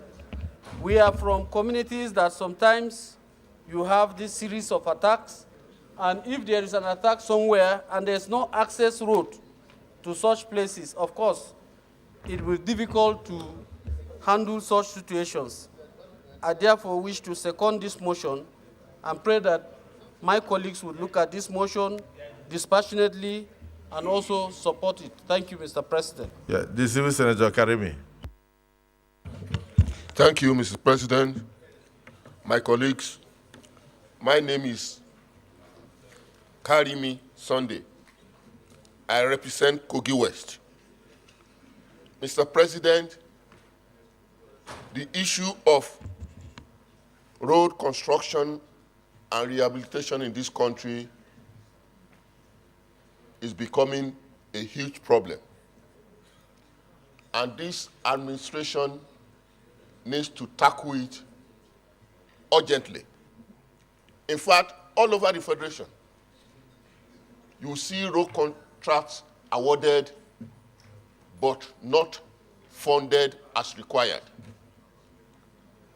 Daily, senators will bring requests concerning the condition of roads in their constituents. Mr. President, you recall when you were governor of Akwa Ibom State, you did a lot on road construction, not only in Akwa Ibom State, but roads leading to other states. You have a good record of performance on infrastructural development, which we have to borrow from in this administration. Mr. President, in the next 4 years, if nothing is done about several roads that are bad in this country, some of us may not be able to go to our constituency, like myself now. My senatorial district will see me a failure if condition of roads, some important roads in my senatorial district are not attended to urgently. I'm talking of road from Kaba to Ilorin, from road from Abuja to Lokoja to Okene and several others. The problem with road construction in this country has gotten to do with funding. When you put a contract of 50 billion, in a year you put 500 million, how would such contract be done successfully? It will take 100 years. You see so many road construction work that are ongoing in this country. They have been there for 20 years, some since 2003, some since 2005. Year out they put stipend and no work is done. We cannot continue to approach it that way. Something has to be done differently. And we know that President Asiwaju is a performer when he was in Lagos State, and we know he's going to bring that on board in this government. We need to do something urgently. It's not a matter of bringing motion and motions every day. How do we fund road construction and rehabilitation? That we need to convene a national conference on this and come up with adequate means of funding roads and action plan. Thank you. Distinguished Senator Idiot. Your Excellency, the Senate President, distinguished colleagues, I'm Idiot Oloranti Adebule, representing the good people of Lagos West. Yes, Your Excellency, the state of our roads all over the country is in a deplorable situation. And as such, it will not be out of place that all of us seated here are in support of this motion. We believe by coming together, by presenting a blueprint to the incoming Minister of Works and Housing or whatever, we will be able to address this issue. And I must say that I must thank the federal government that work is ongoing on effectively on Badagry Road. I want to urge them to fast-track the process so we can complete that road. As for those that are still in deplorable situation, it is important that we must charge the Ministry of Works and Housing to come up and take a decision on how to ensure that all the roads in Nigeria across this country are attended to. Distinguished ladies and gentlemen, I submit. Distinguished Senator Plan. I'm very grateful. The President of the Senate, my dear colleagues, I am Senator Diket Plang, Senator representing Plateau Central. I appreciate in its totality the decision of the mover of this motion by way of asking us to come out with a compendium of the need for constructions and rehabilitations of our roads in Nigeria. Mr. President and my colleagues, I consider road as road to education. I see road as road to security. I see road as road to wealth. And I see road as road to social integration. And therefore, if we are connected, Nigerians will be more united, more secured, and more economically vibrant. Mr. President and my colleagues, particularly, there are roads that government has put in a lot of money, millions of money, without coming to completion. It is like somebody who builds a house in linter, and at linter level he abandons the house and he has no place to sleep. I want to stand by this decision of having, documenting, and completed roads and urging government to take them one by one to completion. Mr. President and my colleagues, I particularly have a road in my constituency that was awarded in 2007. And about 4 billion has been spent on the road. And that road is a road that connects the people of Mangu, Bokos to Wamba, passing through the famous Ruamfari. And that is a tourist area. And a lot of money has been spent connecting Plateau and Nasarawa. Mr. President of the Senate, I admit in totality that we need to have a compendium. And I would like to ask that in the infrastructural development that will come in terms of road, I pray that there will be a lot of equity. I pray that every part of this state will witness equity in terms of appropriation of funds for our roads. If this is done, it will make us more connected, it will make us more economically viable. I thank you, and may God be with us. Distinguished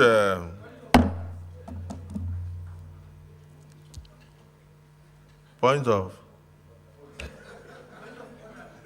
which order, please?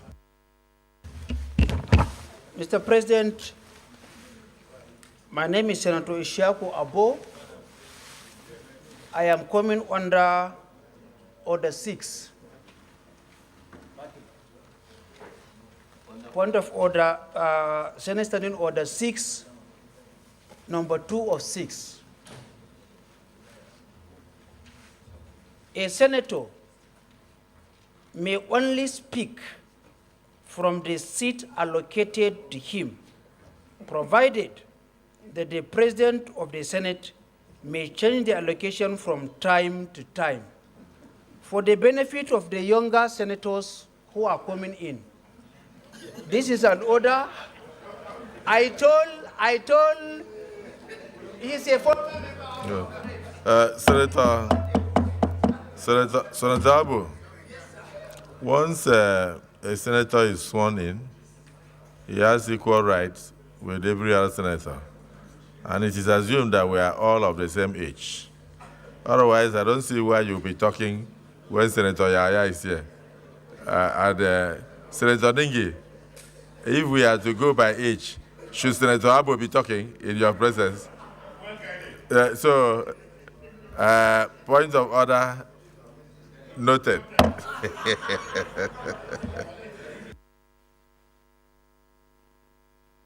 I'm seeing Senator Nweboye, but Senator Nweboye, the man that is by your side, Senator Babangida, was in charge of FCT and Works. So he has more experience on this road infrastructure. Oh, he's not there? Okay, so go ahead. President, Thank you, Mr. President, distinguished colleagues. I remain Senator Onyekachi Peter Nwebonyi. I represent the good people of Ebonyi North Senatorial District of Ebonyi State. Your Excellency, Mr. President, I stand to support this all-important, very comprehensive motion of the Deputy Senate President, which I know is aimed at curing all the infrastructural decays we're experiencing today in our road network across the country. Your Excellency, distinguished colleagues, I wish to draw your attention to some of the roads that affects me as a person. One is the road linking Benue State and Ebonyi State. This road was opened as far back as 1954 by the colonial masters due to the importance of connecting. So in other words, you are contributing to the motion, not on your road. The motion is holistic. It's talking about all the roads in Nigeria. And we know that your road was done by colonial masters in 1954, just like my road. So you want it to be part of what will be the outcome of the investigation. Okay, noted.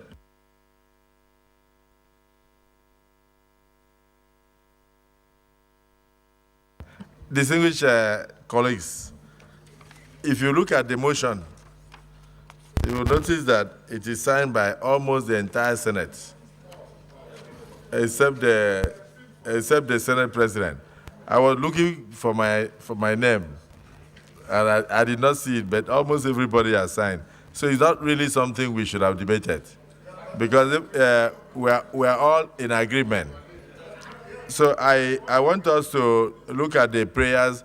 If the prayer, it has only one prayer. If the prayer is in order, then we move to the next item. But if it's not in order, the contribution is that you already feel strongly about this motion. That is why you appended your signature. So I've noted the fact that all of you who have signed feel strongly that something needs to be done about the road infrastructure in Nigeria. So the prayer, accordingly, prayer 1, accordingly set up an ad hoc committee to come up with a compendium of all the affected federal roads and erosion sites across the country, either awarded but abandoned by contractors or have not been awarded at all, to be forwarded to the executive arm of government for urgent intervention. Senator Alero, amendment. Thank you, Mr. President, distinguished colleagues. Mr. President, I want this prayer to be amended.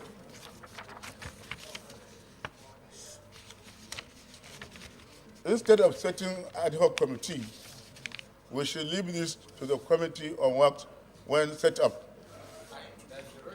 to come up with compendium of all affected federal roads and erosion sites across the country, because the Ministry of Works is handling federal roads and also erosion-related problems that has to do with the roads. So I believe the Committee of Works, when constituted, can competently handle this. There is no need for other committee. That's my amendment, Mr. President. The motion by Senator Alero is that we amend the prayer to say that the Committee on Works, when constituted, should handle this all-important assignment. Any seconder? Distinguished Senator Oshomole. Thank you, Mr. President. I rise to support the amendment as proposed by Senator Alero, because the committee we will set up will be in a position to distinguish between federal roads and state roads and even local government roads. I think it's important that we do not. The procedure is that if you are seconding, you second what he said, unless you are amending. Okay, thank you. Distinguished colleagues, the only prayer on the motion paper has been further amended, that instead of an ad hoc committee, that we should say the contents of the motion should be sent to the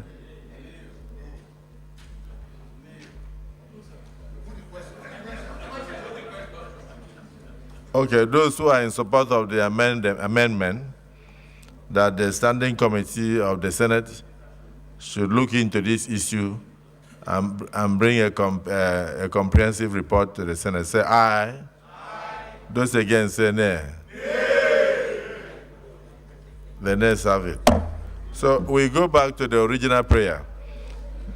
Set up an ad hoc committee to come up with a compendium of all the affected federal routes and erosion sites across the country, either awarded but abandoned by contractors or have not been awarded at all, to be forwarded to the executive arm of government for urgent intervention.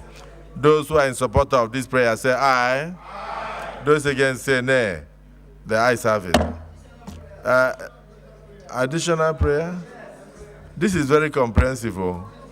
Okay, Senator Wadada, I don't know whether there's anything from Nasarawa. Thank you very much, Mr. President. I am Senator Ahmed Wadada Aliyu, Sarkinyak Kefi. I represent Nasarawa West Senatorial District.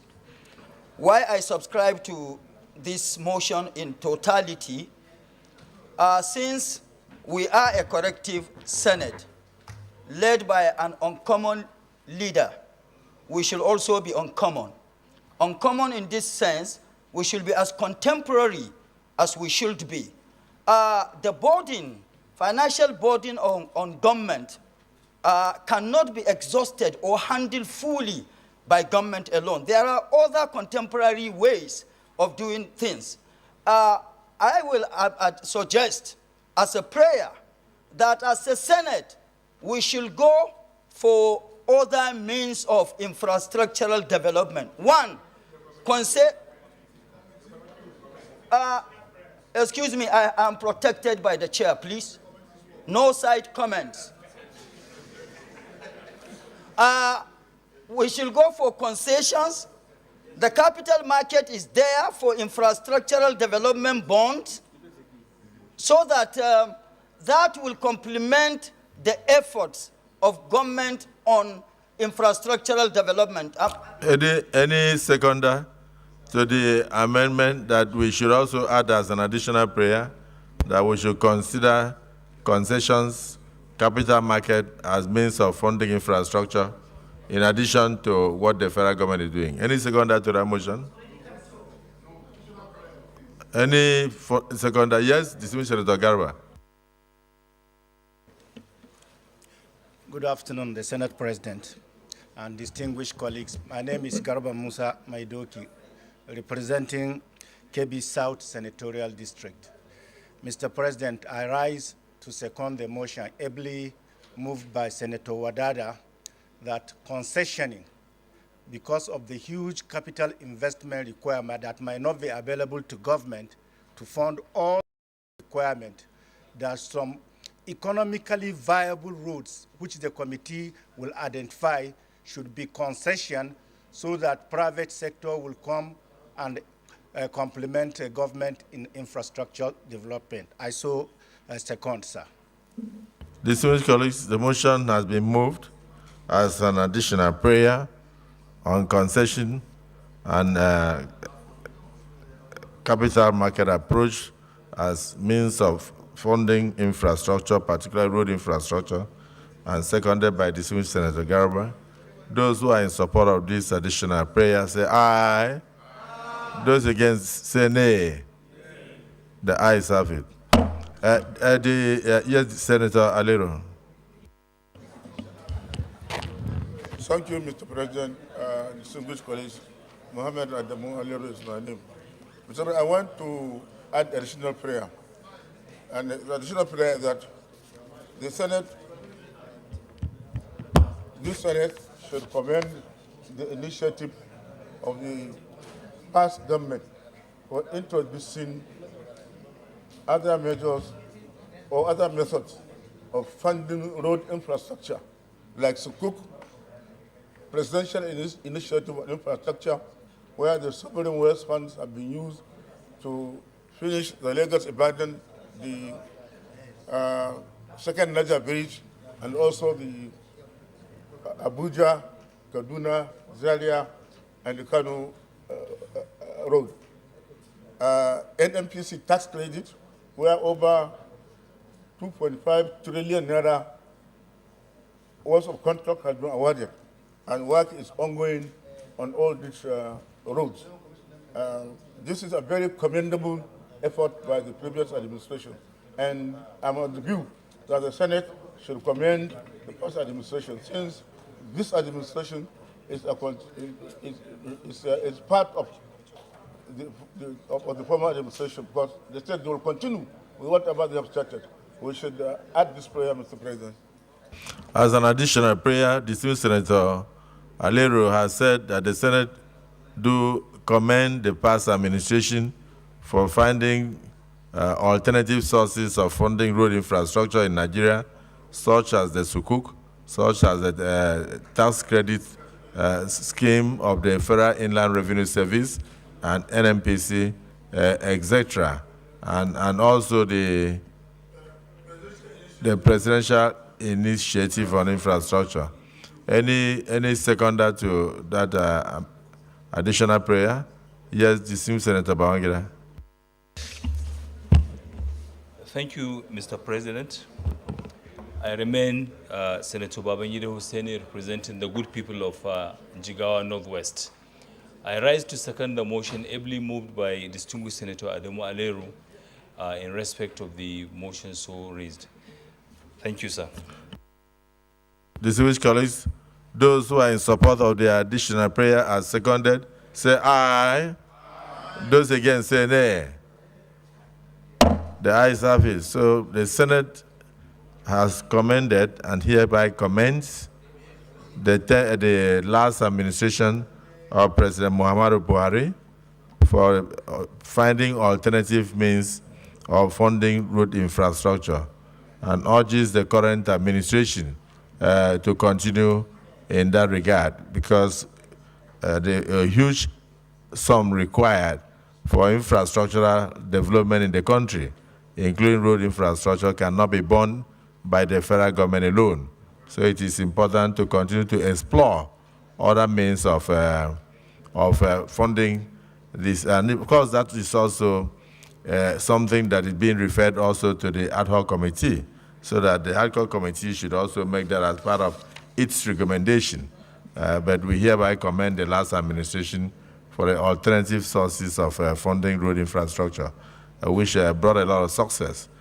Part of it is the completion of the second Niger Bridge. Second, of the other one is the completion of the Lagos-Ibadan, it's almost completed.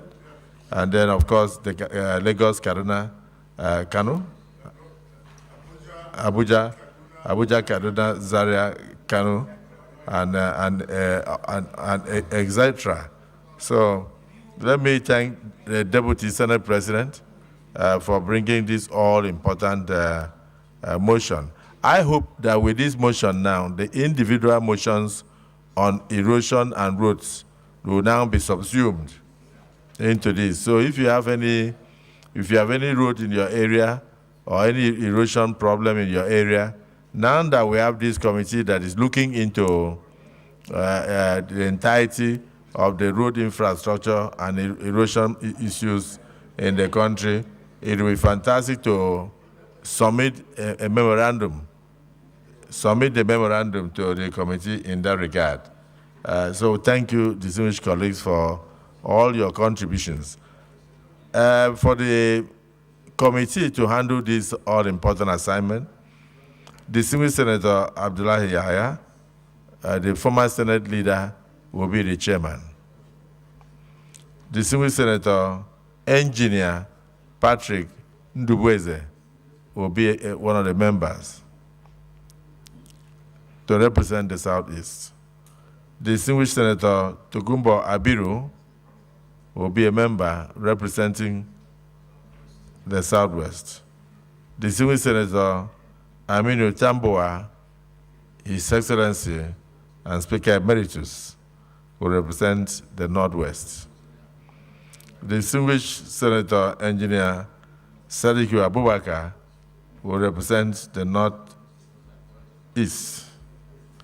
Distinguished Senator Asukwo Ekpeyon will represent the South-South. Distinguished Senator Babangida Hussaini will represent the North Central. And of course,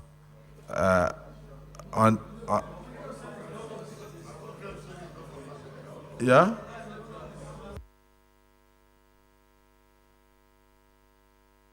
Okay, so it's from the Senate, not from the North Central.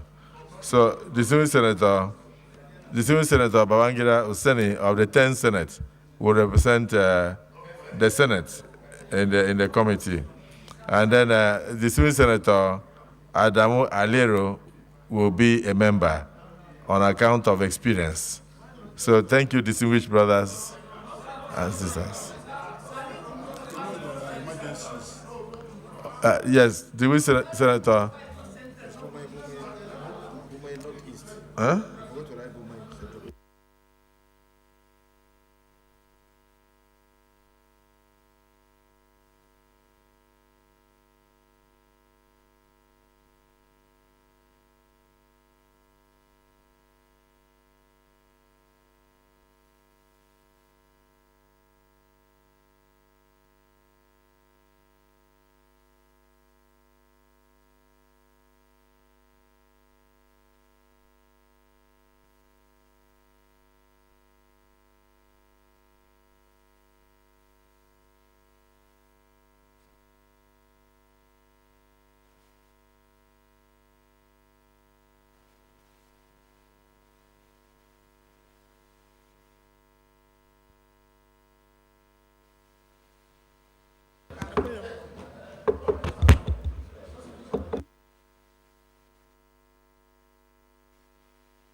Okay, so we are still reviewing the composition of the committee. We have not dropped the gavel. So we have distinguished Senator Adamu Alero, and then we have distinguished Senator Binos Yaro, who properly represent the Northeast.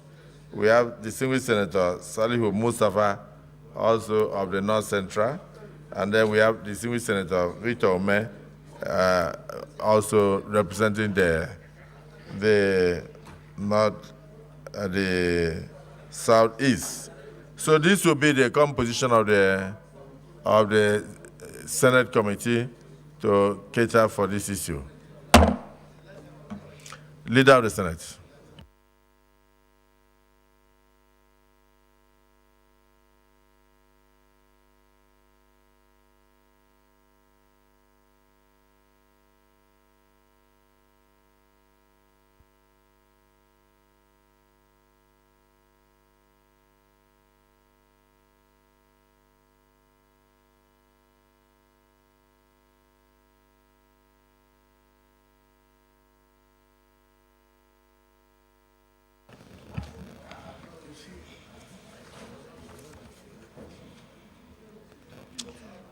Mr. President, very distinguished senators, the second order of the day is a motion standing in the name of distinguished Senator Moro Abba Patrick on the age requirement precondition for employment in Nigeria, urgent need for intervention. Mr.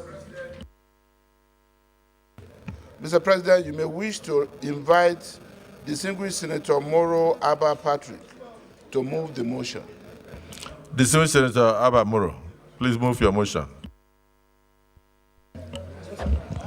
Thank you, Mr. President, distinguished colleagues. With your kind indulgence, my name is Abba Moro. I represent the good people of the Benue South Senatorial District in the Senate of the Federal Republic of Nigeria. Mr. President, my motion is on the age requirement for employment of Nigerians, both in the public and the private sector. And with your permission, I'll move on to read the motion. The Senate notes the uproar within the public over the unabated violation of Chapter 4, Section 42(2) of the Constitution of the Federal Republic of Nigeria, 1999, as amended, which guarantees every citizen the right to freedom from discrimination. Cognizance that the Black's Law Dictionary, 9th edition, defines discrimination as a different treatment, especially a failure to treat all persons equally when no reasonable distinction can be found between those favored and those not favored, while the International Labour Organization defines employment discrimination in economic terms as a violation of human rights that entails waste of human talent with detrimental effects on productivity and economic growth and generates socioeconomic inequalities that undermine social cohesion and solidarity and act as a brake on the reduction of poverty. Pathetic that a graduate in Nigeria who could not get a job upon graduation and decided to go back to school with the hope that a higher qualification vis-a-vis a second or master's degree could give him a better employment opportunity is thrown into a career paradox when upon completion of his master's degree, he comes out to find that he is now above the age of employment and therefore not employable by the sole reason of age. Ironical that a graduate in this country can serve in the National Youth Service Corps program at age 30, but cannot be gainfully employed thereafter on the fact that he or she is above 30 years, a situation that is a flagrant breach of his fundamental human right. Note further that the circumstances described in the foregoing presents a predicament of the Nigerian youth who has the prerequisite qualifications, knowledge, skills, and is ready to work, but disqualified or excluded from on the sole and unjustifiable ground that he or she is above the age limit by reason of his or her birth, and this sad situation has led many to commit age fraud by going all the way out to falsify their age to remain within the age limit of employability to the Nigerian civil service, and of course, all other employers of labor in the country. Senate accordingly resolves: urge the Federal Ministry of Labor, Employment, and Productivity to immediately draw up policies that relate to equality of opportunity and treatment in access to employment at all levels. And 2, further urge the Federal Ministry of Labor, Employment, and Productivity and other relevant agencies to prohibit and discourage public and private employers in Nigeria from putting up job adverts with inherent undertone calculated to deprive any qualified Nigerian of being gainfully employed merely by reason of his or her age. I so submit, Mr. President.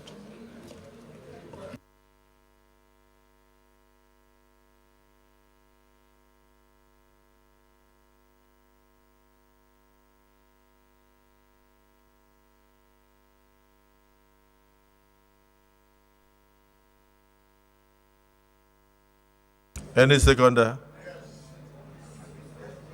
Yes. Senator Neda. Mr. Chairman, distinguished colleagues, I am Senator Neda Imaswine, representing the good people of Edo South Senatorial District. I stand to second this very important motion, ably moved by distinguished Senator Moro Abba Patrick. I so second. Yes. Senator Nwebwe. Thank you, Mr. President. I want to also second and at the same time support this all-important motion. I remain Senator Onyekachi Nwebonyi, speaking for the people of Ebonyi North Senatorial District. I wish to second the motion ably moved by my friend Abba Moro, seeking to put a stop to the age limit in employment opportunities in Nigeria. I so second, Your Excellency. Distinguished Senator Oshomole. Mr. President, sir, my name is Adam Saliu. I emphasize Eric Oshomole, representing the people of Edo North. Mr. President, this motion, I appreciate the intention of my brother, distinguished Senator Moro, but this motion is not enforceable. You cannot, under the Nigeria laws, impose on an employer policies with regards to age. However, in the Nigeria labor statutes, it is clear that once you are up to the age of 18, you are employable. But the decision to employ, whether you are 18, 19, 20, or 40, is the discretion of the employer. And this Senate must not be seen to pass resolutions in a manner that will portray us as if we are devaluing the essence of the conclusion that we reach in this House. There is no law prohibiting employment of people who are 30 or 40 or 50. But employers, depending on the kind of job they have, the skills required for that job, the strength and all the other things that the average employer look at in making a decision, I do not think, with profound respect to my distinguished Senate brothers and sisters, that we should interfere on that. Government could decide, for example, we can appeal to government agencies, please don't discriminate. But in terms of general application, the law with regard to employment age is already in our statute. So in essence, you are opposed to this motion? No, use your mic. You are opposed to this motion? I am opposed to this motion with profound respect. Thank you. Distinguished Senator, no, there's Senator Osita Ngo. Osita, I noticed you wanted to speak. Thank you for recognizing me. I wanted to raise a point of order, even though I was raising my hand, because we are supposed to argue for before Senator Oshomole will argue against. But let that be. I rise to support the motion that Senator Abba Moro moved, using one instance. I have a friend, his name is Godi. Godi graduated with me. We studied mechanical production engineering. I got a job immediately after youth service, but Godi did not get a job. Godi continued to amend his age on his CV until it got to a point that he didn't even go to primary school. He had to remove primary school completely because he's trying to amend his age to be young, to be able to get a job. Now, Godi has joined politics, but Godi is in dilemma because he has forged so many age because of job opportunity he was trying to get. Now, Godi has his CVs with different ages. And when Godi wants to go into, if you write a petition, you go and provide CVs that Godi submitted, that maybe he was 25 years in this year, and after 2 years, he reduced it again to be another 25 years, 3 years later.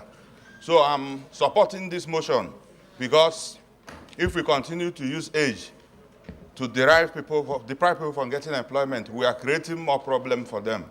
Thank you, Mr. President. I think the same Senator Osita, you are saying that your friend was committing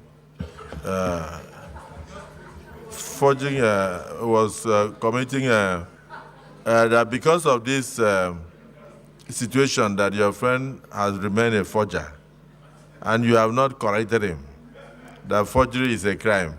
So he has forged his age to a point where he has now eliminated, he was born after his primary school. He was born after primary school. That's what you said. So I don't know what you did as a distinguished member of this society to correct the continuous forgery. That is why Senator Ababoro just moved this motion. This motion will help us to correct this week. On your own, what did you do when you noticed that he had forged his age declaration to a point where he was now born after his primary school education? What did you do? Of course, Mr. President, I advise against it because I know the implication. I cannot support such. Thank you for your contribution that you are in sympathy with the motion. Yes, distinguished Senator Wasiu. Thank you, Mr. President. Sorry, after Wasiu, my senior advocate of Nigeria will have a say.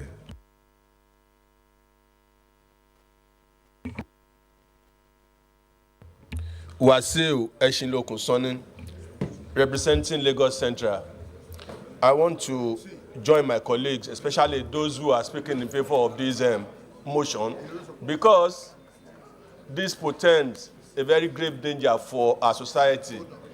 We are, because of age and what have you, people can be discriminated against in getting the job they so much desire.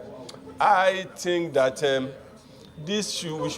I should thank the mover of this great motion because he has brought this to the public discourse, and we must continually interrogate this further because it's something that we must speak to, that we must advise, even if we start from the federal establishment, MDAs, that they should not discriminate against anybody, either you are 25, you are 25, or whatever. If you are qualified for this job, you must be employed because it is not your responsibility. I know in terms of age, discrimination in terms of age, that's what we're talking about. You should not be discriminated against because you are 35, you are not 25, you will not be employed. No, we should advise, we are going to start with MDAs, that people should be given the employment opportunity because it is not their fault that they are not employed early in life. We should continually interrogate and advise against such practices. Even if it is not in our law, we should continually tell those who are at the helms of affairs in the Federal Ministry and MDAs that it should not be the practice. Everybody should be given the opportunity they so desire or deserve. Thank you. Thank you, Disan.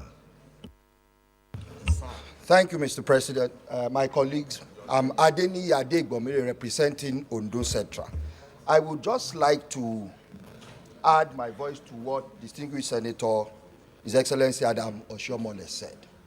I think that as the Senate, we must at all times be mindful of what the law permits. I think it's very important. Now, as distinguished Senator Adams Oshiomhole said, you cannot legislate in the manner in which we are suggesting. And I give a simple example. There are companies where they would say, retirement age is 50. When you are 50, you must go. You can't do anything about it. It's the same thing when they say, entry level is X. It's not, let us not mix it with discrimination. When you employ somebody, you have a situation in which there are KPIs. There are things that you expect the person to do. Now, age plays a factor in that. The employer has decided that I want you to be in this position. For you to be in that position, you must have certain attributes. Those attributes can only be found. It could, for example, be development of your skills. and say, look, at a certain age, it will be difficult for you to develop those skills. And therefore, it is important in passing any motion that whilst we may be emotional about it, we have to be sure that it is lawful and legal. And I said the same thing that Senator Ashomole. It is something that is not lawful. So for you to say you urge the ministry to do X, Y, Z, when in fact the ministry cannot do it lawfully, I don't think it is right. Thank you very much. So in that case, because I recall when the Premier League had to try to find out the age of one of our players, when the junior brother celebrated 35 years and he was still 23 while playing in England. So we go to the prayers and see whether there will be an amendment. Prayer 1, urge the Federal Ministry of Labor and Employment and Productivity to immediately draw up policies that relate to equality of opportunity and treatment in access to employment at all levels. Those who are in favor of this prayer say aye. Those against say nay. The ayes have it. Prayer 2, urge the Federal Ministry of Labor and Employment and Productivity and other relevant agencies to prohibit and discourage public and private employers in Nigeria from putting up job adverts with inherent undertone calculated to deprive any qualified Nigerian of being gainfully employed merely by reason of his or her age. Those who are in support of this prayer say aye. Aye. Those against say nay. The nays have it.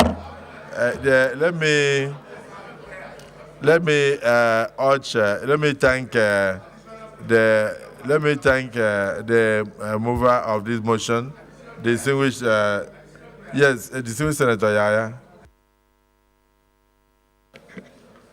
Mr. President, my highly respected and distinguished colleagues, my additional prayer here is urge the Federal Civil Service Commission and the Office of the Head of Service of the Federation to revise the extant guidelines for appointment, promotion, and discipline with a view to removing impediments and restrictions on account of age. You said they cannot? Urge the Federal Civil Service Commission and the Office of the Head of the Civil Service of the Federation to revise the extant guidelines for appointment, promotion, and discipline with a view to removing impediments and restrictions on account of age. That is very okay. Any seconder? Distinguished Senator Goje. Thank you, Mr. President. I am Mohammed Njuma Goje, Gombe Central. I stand to second the motion moved by Senator Abdullahi Yaya. I so second. Thank you. The motion has been moved by distinguished Senator Yaya that the Federal Civil Service Commission and Office of the Head of Civil Service should immediately revise their guidelines on promotions, on appointment, promotions, etc., to remove impediments that tend to discriminate against certain public officers or civil servants on account of age, and seconded by distinguished Senator Goje. Those who are in support of this additional prayer say aye. Aye. Those against say nay. The ayes have it. I think that Senator Abamuro was correct in bringing this motion before the Nigerian Senate, and I want to thank you for it, because some of our children have finished schools, maybe probably at the age of 30, and for 7 years, they've not been able to get employment. So if people keep looking for people who are 20, 25 years old, it means that those other ones will never have an opportunity to become anything in the society. So I thank you for this because it's a major issue of discrimination. Thank you. Distinguished Senate Leader. Well, Mr. President, very distinguished colleagues, my first motion, Mr. President, will be that other items on the order paper for today be stood down till the next for another legislative day. Yes, the Minority Leader. Thank you, Mr. President. Mr. President, I am Simon Mwatkon. I wish to ably support the motion or second the motion moved by the Majority Leader that other issues on the order paper for today be stepped down for the next legislative day. I so second, Mr. President. Those who are in support of the motion moved and seconded that we step down other items on the other paper for another legislative day. Say aye. Those against them say nay. The ayes have it. Yes. Leader of the Senate. Mr. President, distinguished colleagues, having concluded today's proceedings, I hereby move that the Senate do adjourn till Thursday, 20th July 2023 at 10 a.m. I so move, Mr. President. Minority Leader. Thank you, Mr. President. Mr. President, I rise to second the motion that the Senate do adjourn plenary till Thursday, 20th July 2023 by 10 a.m. I so second. Just before then, before I put the question, I'd like to announce that the East-West Road Ad hoc Committee will meet today in room 319, immediately after this sitting. This is signed by distinguished Senator Abdul Ningi. Distinguished colleagues, the motion has been moved by the leader that this Senate will stand adjourned to tomorrow, Thursday, the 20th, at Senator, at what time? Corona advice. Yes, that this Senate do stand adjourned to 20th day of July, Thursday, at 11 a.m. prompt.